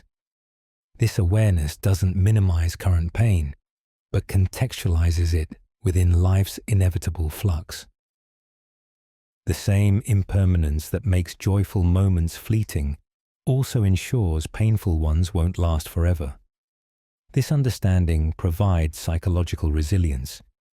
You can endure present discomfort knowing it will evolve, perhaps into something more manageable, perhaps into growth, perhaps simply into different experience. The secret comfort lies in aligning with change rather than resisting it. This perspective contrasts with attempts to freeze pleasant moments or eliminate unpleasant ones. Both efforts struggle against reality's fundamental nature. Accepting impermanence allows you to flow with reality rather than fight it. During difficulty, this means recognizing "this too shall pass" isn't just cliché, but empirical truth based on observing life's constant transformation. During ease, it means appreciating moments fully precisely because they're temporary, deepening gratitude rather than fostering clinging. Impermanence becomes neither enemy nor friend, but the medium through which life unfolds. Consider a past difficulty that once felt overwhelming, but now feels manageable or even valuable in retrospect. That transformation occurred through time's passage and your adaptation. Current difficulties will likely follow similar trajectories, intense in the present, integrated over time. This doesn't mean passively waiting for change, but actively engaging with the present while trusting its temporary nature. Action combined with acceptance, changing what you can while accepting what you cannot, creates the most effective response to difficulty. Neurologically, this acceptance reduces suffering by decreasing resistance. Research on pain perception shows that acceptance of discomfort reduces its perceived intensity compared to resistance or struggle. The same principle applies to emotional pain. Fighting sadness often prolongs it, while allowing it, while knowing it will change, reduces secondary suffering. Suffering about suffering. The secret comfort comes from this reduced struggle. You still experience difficulty, but without the additional burden of believing it should be otherwise or will last forever. Cultivating this comfort involves both cognitive understanding and experiential practice. Mindfulness meditation specifically trains this capacity, observing changing sensations, emotions, and thoughts without clinging or pushing away. Daily life provides constant opportunities to notice impermanence, seasons changing, children growing, mood shifting, projects completing. Regular attention to these changes builds confidence in life's fluid nature. What current difficulty might feel more bearable with the knowledge it will transform? What evidence from your past supports this understanding? Why you compare your timeline to everyone else's? Social comparison provides reference points but distorts personal progress. You instinctively measure your life progress against peers, celebrities, cultural narratives, and even fictional characters. This comparison isn't vanity or insecurity, but a fundamental human tendency to use others as reference points for self-evaluation.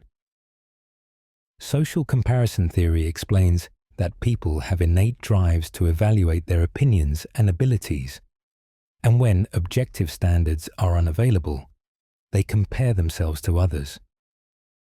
Your timeline, when you achieve milestones, how quickly you progress, naturally gets assessed relative to others' visible timelines. This provides useful information, but also creates significant distortion. The distortion arises because you compare your internal reality, full of doubts, struggles, and private compromises, to others' external highlights, carefully curated presentations of success. Social media exacerbates this by providing constant streams of others' achievements while hiding their struggles. Even in person, people tend to share accomplishments more readily than difficulties. The cumulative effect is the impression that everyone else is progressing smoothly while you struggle. This perception is statistically impossible, yet psychologically compelling, because your brain lacks access to others' full experience. Consider career progression. You might compare your path to a peer who seems to advance rapidly, feeling behind.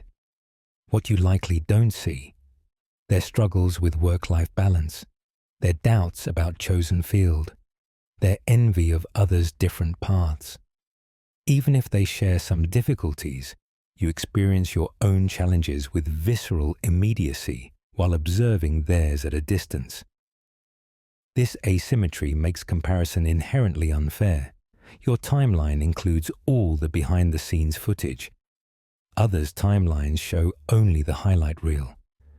Psychological research reveals that social comparison has different effects depending on whether you compare upward, to those apparently doing better, or downward, to those apparently doing worse.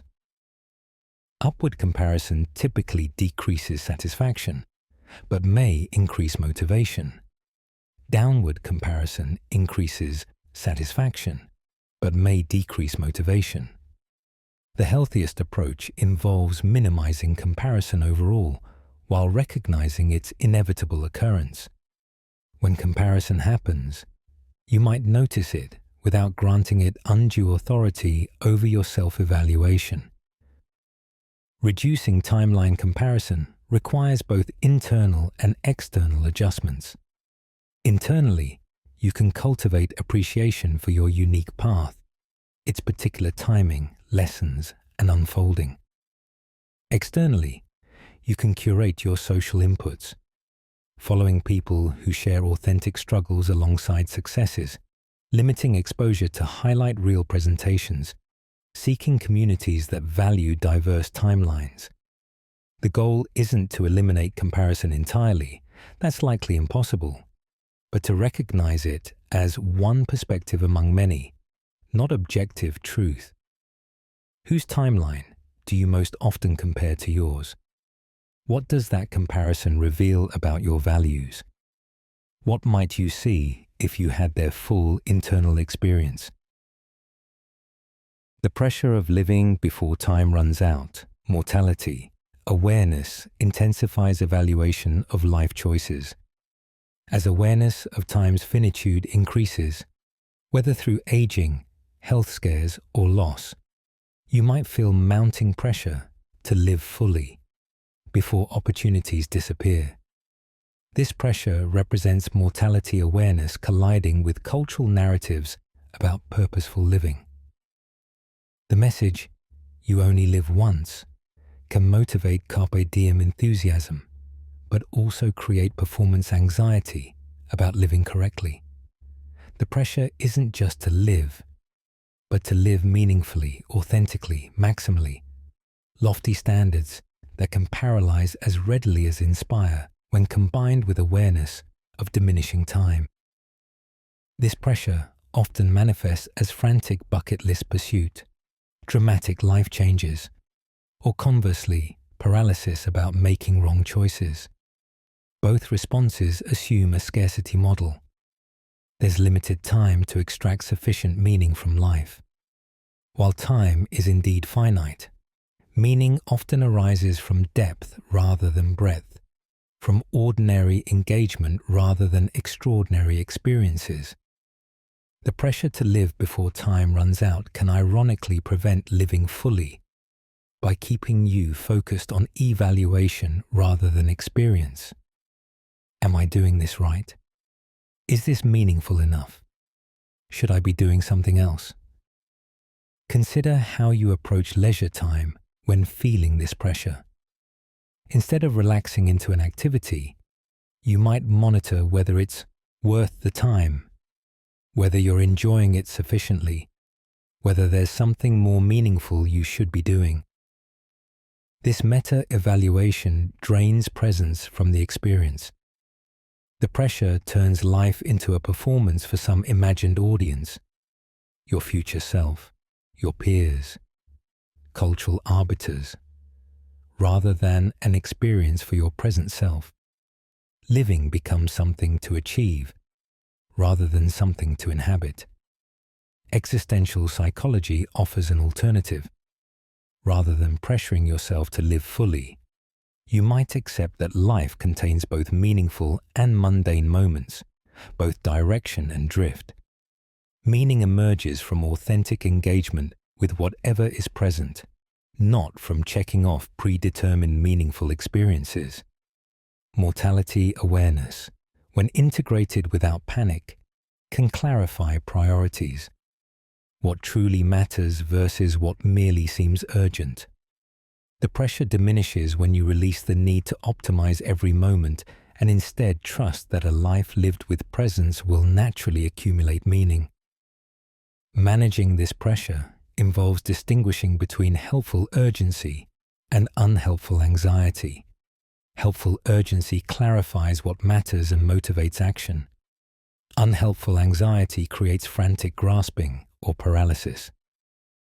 Regular reflection on mortality, not in morbid fear, but in clear-eyed recognition, can cultivate the former while reducing the latter.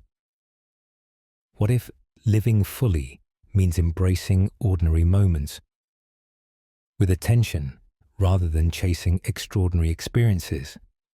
How might your relationship with time change if you trusted that presence, not achievement, creates meaningful living? The peace hidden inside surrendering control. Accepting what you cannot change paradoxically expands available energy. You expend considerable effort trying to control outcomes, circumstances, and even other people's responses. Understandable attempts to create safety and predictability. Yet much of life remains fundamentally uncontrollable. Health developments, economic shifts, others' feelings and choices, time's passage itself.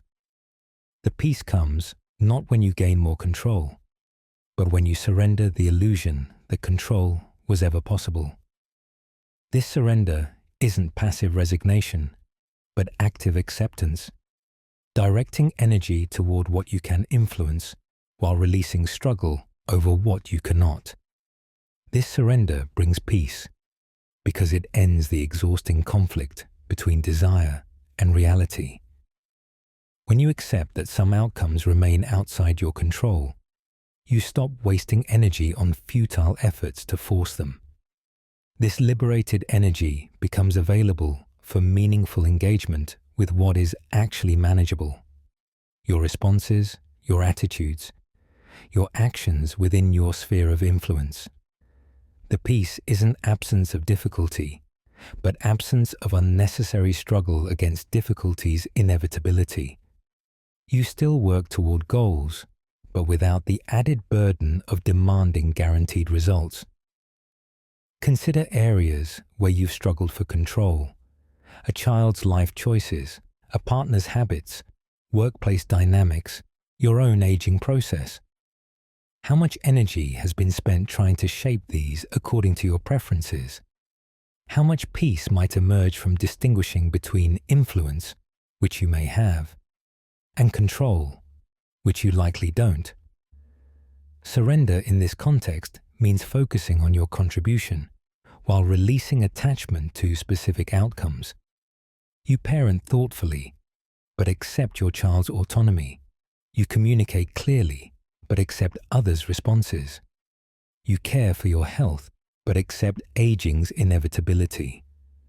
Neurologically, surrender reduces activation in brain regions associated with conflict detection and anxiety.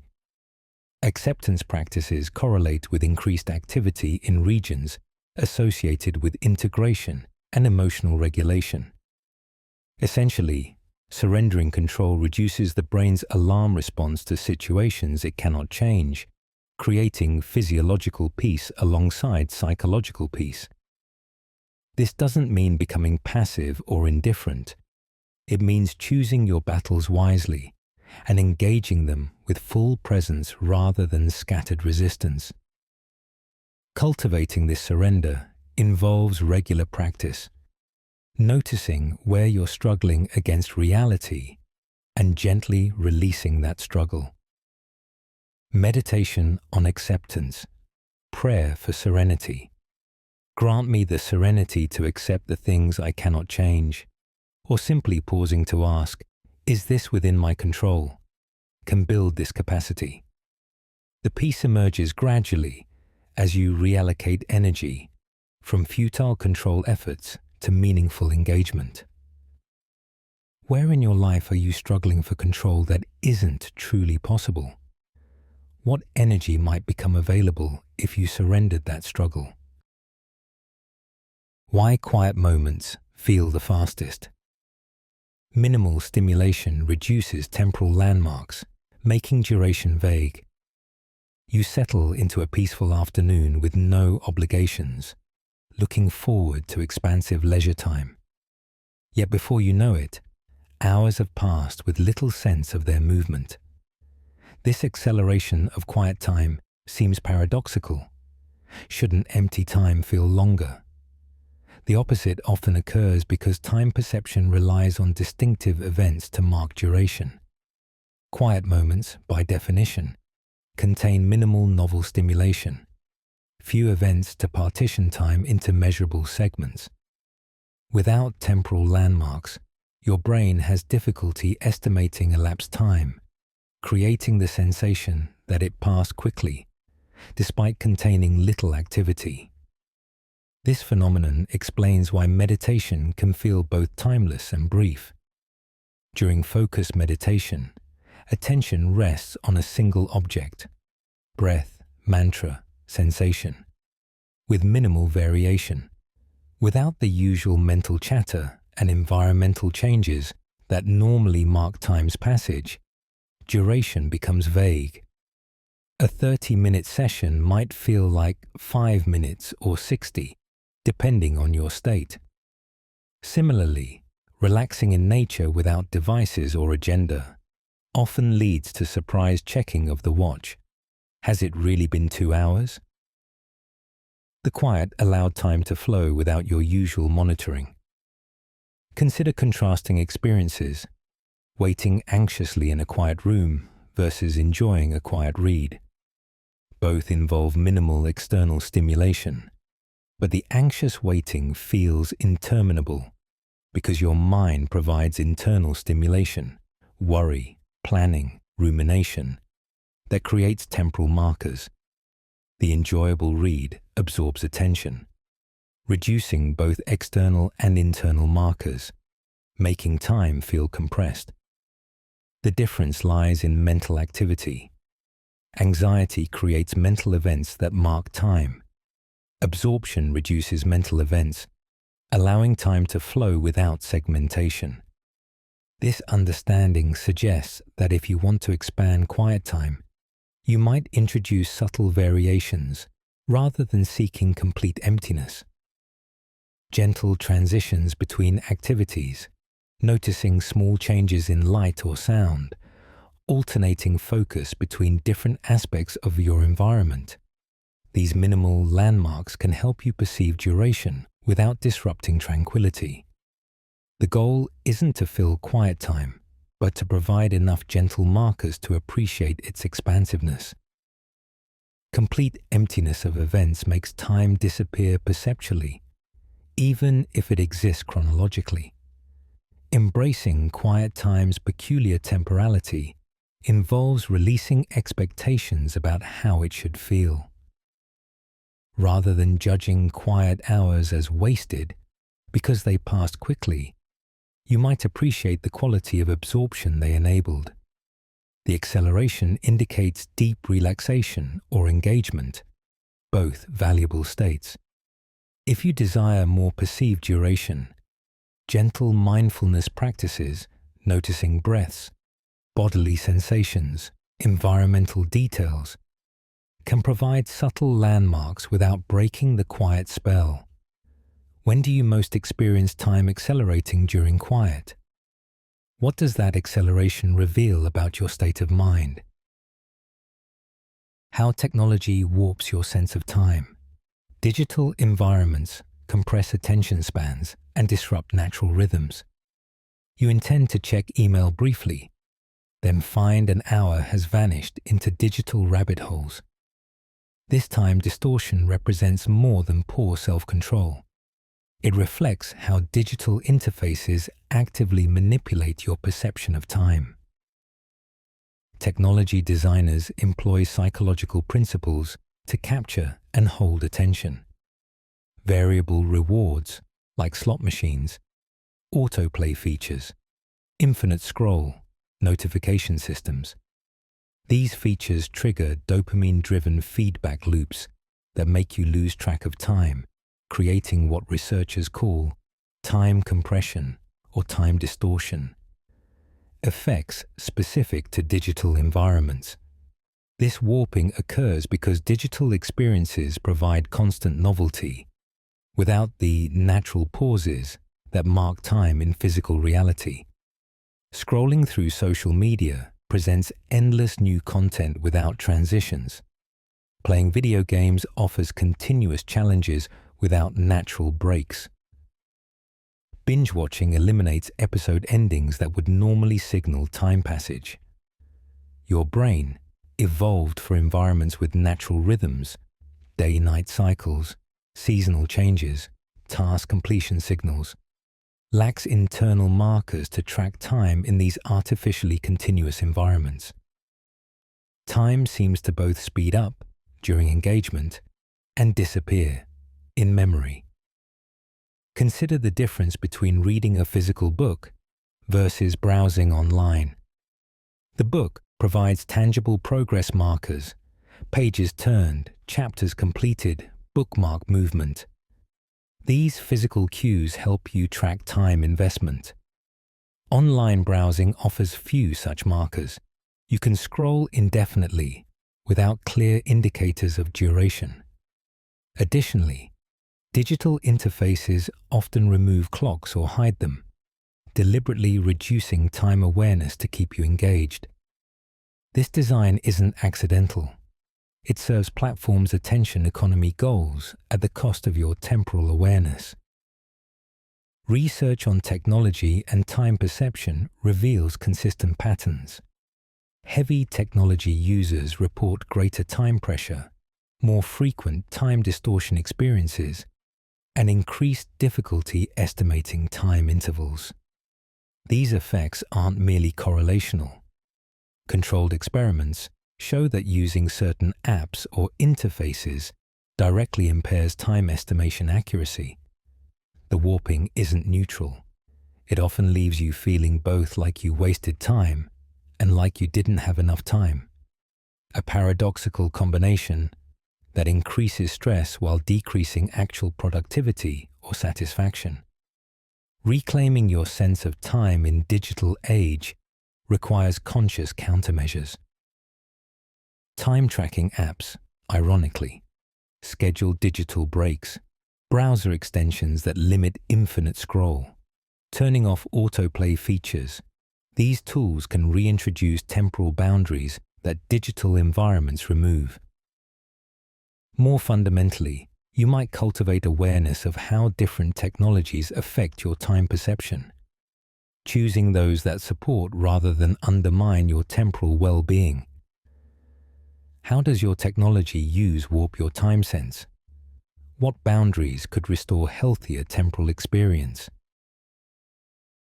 Why you miss who you were without wanting to go back. Appreciation for growth coexists with mourning lost qualities.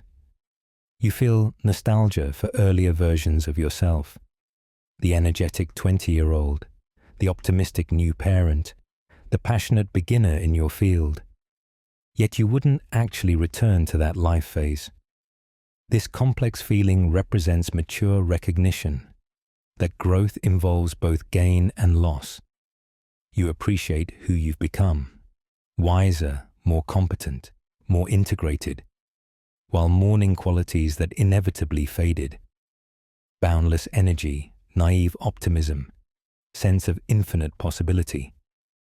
This bittersweet recognition honors your journey without romanticizing earlier stages or devaluing current ones.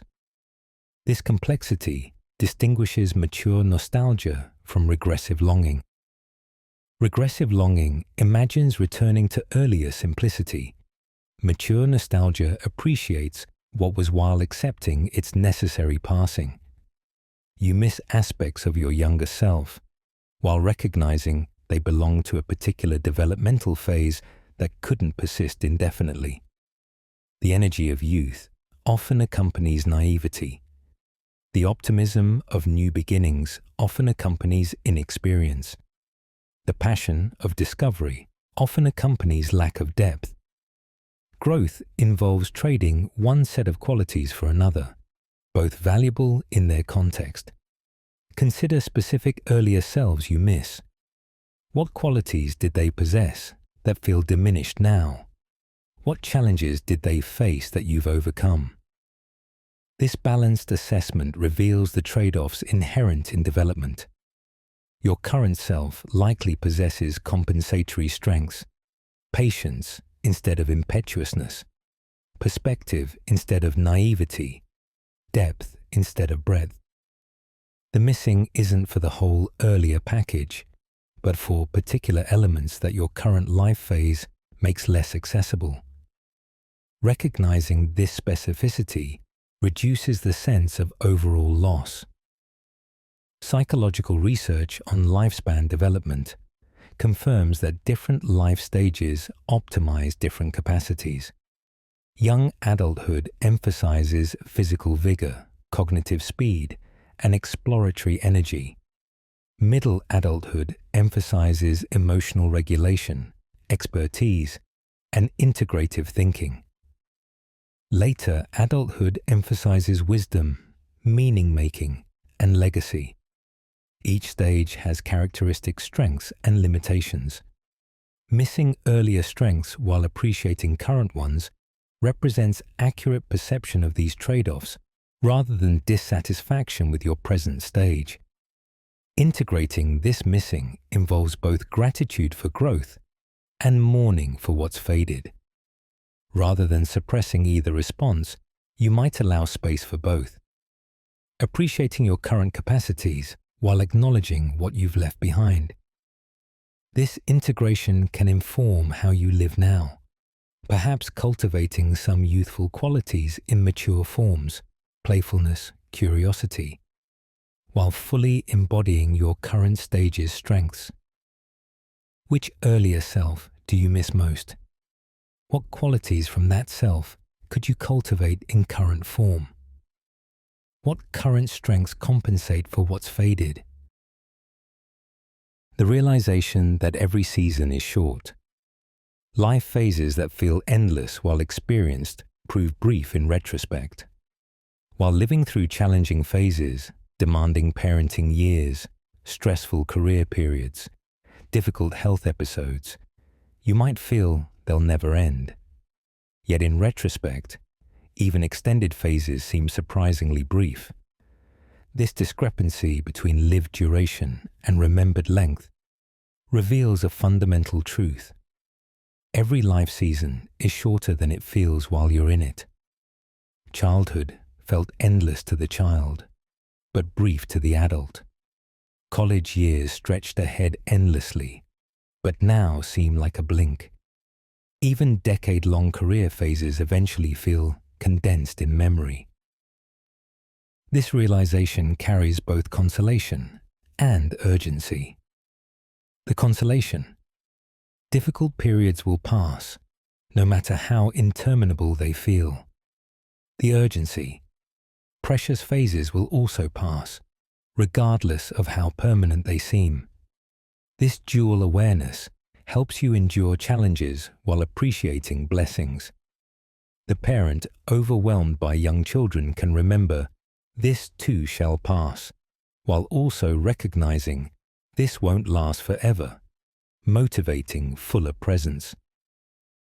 The professional building a career can tolerate current stresses while appreciating the dynamic energy that will eventually fade. Every season's brevity becomes reason both for patience and for engagement. Consider a past phase that felt endless while you lived it, perhaps early career struggles or caring for aging parents. From current perspective, How long did it actually last? How does its remembered duration compare with its felt duration? This comparison reveals the compression effect of memory and the expansion effect of present challenges. Your brain magnifies current difficulties because they require attention and problem solving. It compresses past difficulties because they've been resolved and integrated. Both perceptions serve adaptive functions, but recognizing their discrepancy provides perspective. This realization also helps counter the someday fallacy, putting off life until some future season.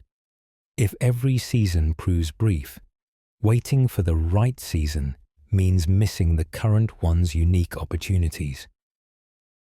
The demanding parenting years contain particular joys unavailable later. The career-building years contain particular learning unavailable later. Even difficult health periods contain particular insights unavailable in ease.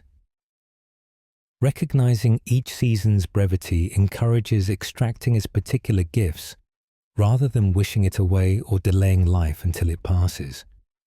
Embracing each season's shortness involves holding two truths simultaneously. This will pass, so endure patiently. This will pass, so engage fully.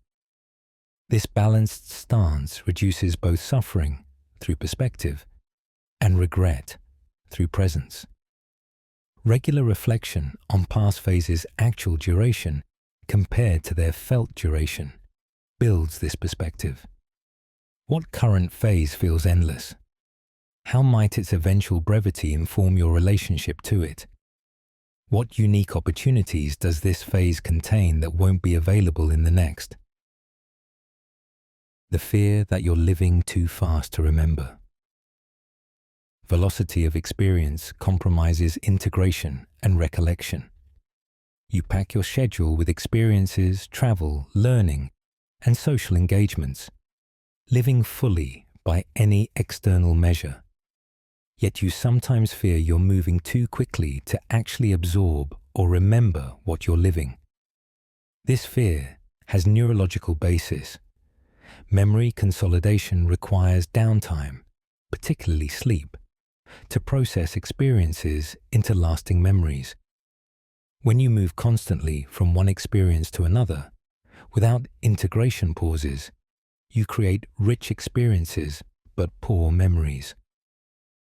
The fear isn't that you're missing life, but that life is missing you, passing through without leaving durable traces. This phenomenon explains why busy vacations sometimes yield surprisingly few memories, despite photo evidence of numerous activities. Without quiet periods to reflect, discuss, or simply gaze out windows, experiences remain unintegrated.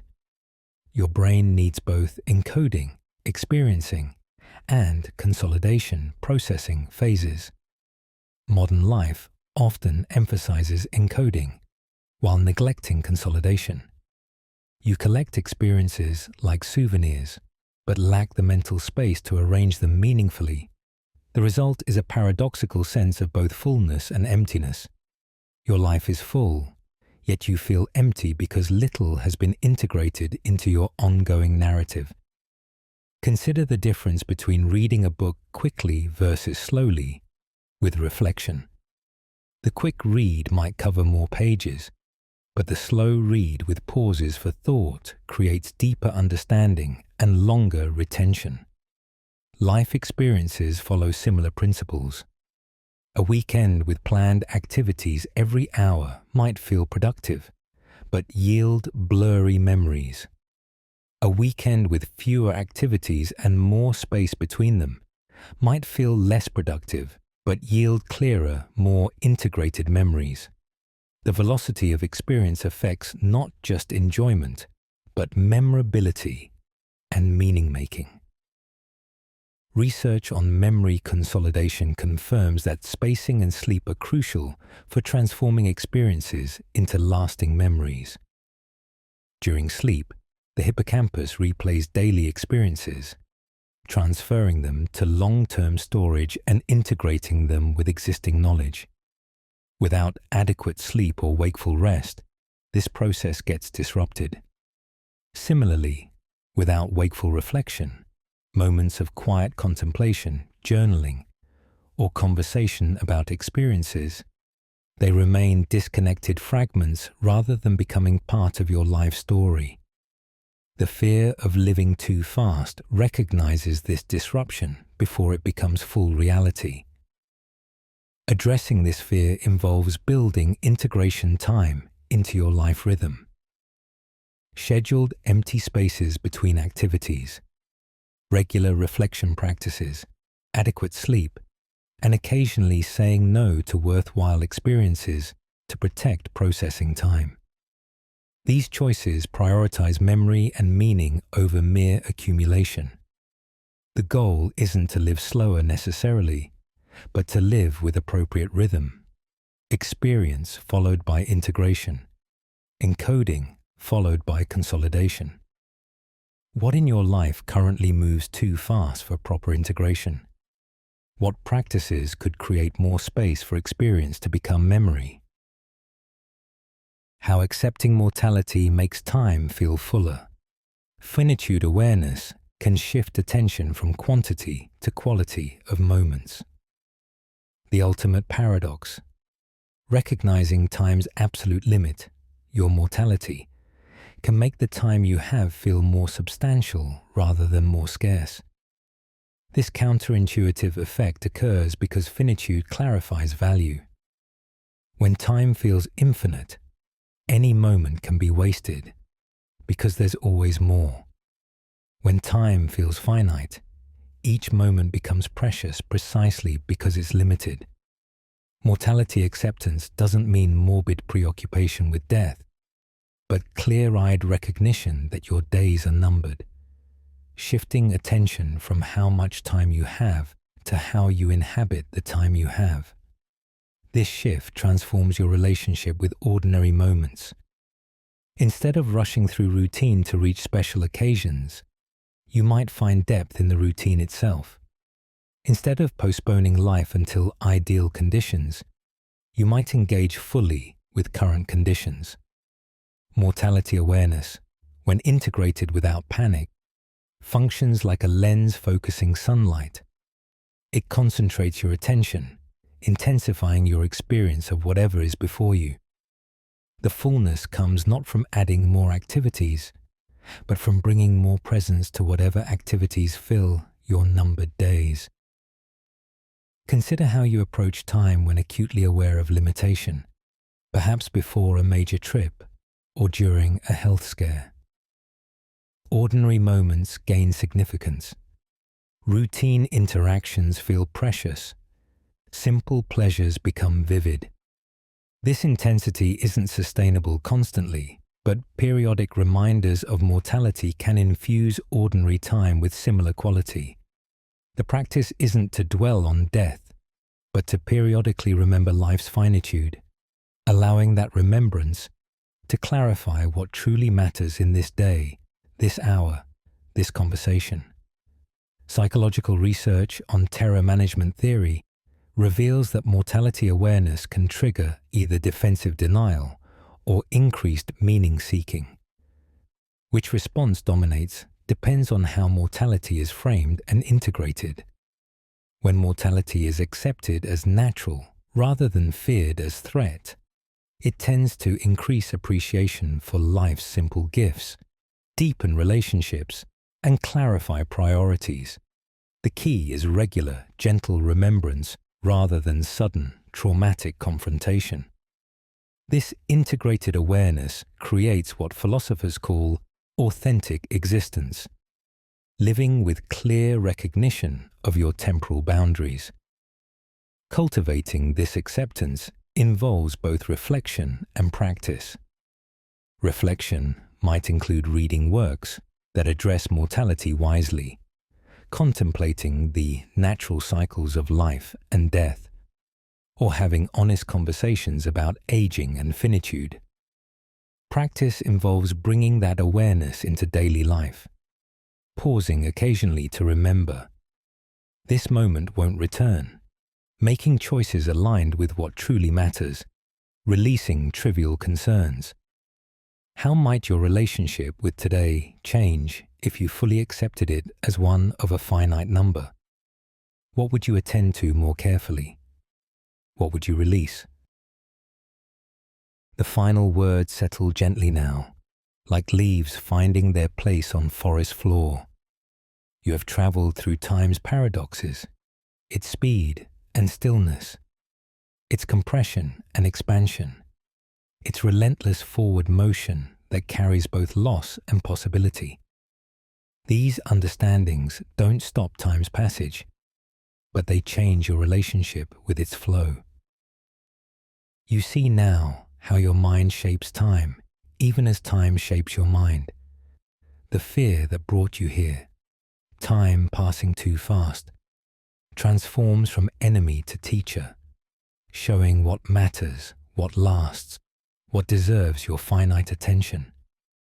Rest now with this knowing. Time is neither friend nor foe, but the medium through which your particular life unfolds. Your awareness alone makes it meaningful. Sweet dreams.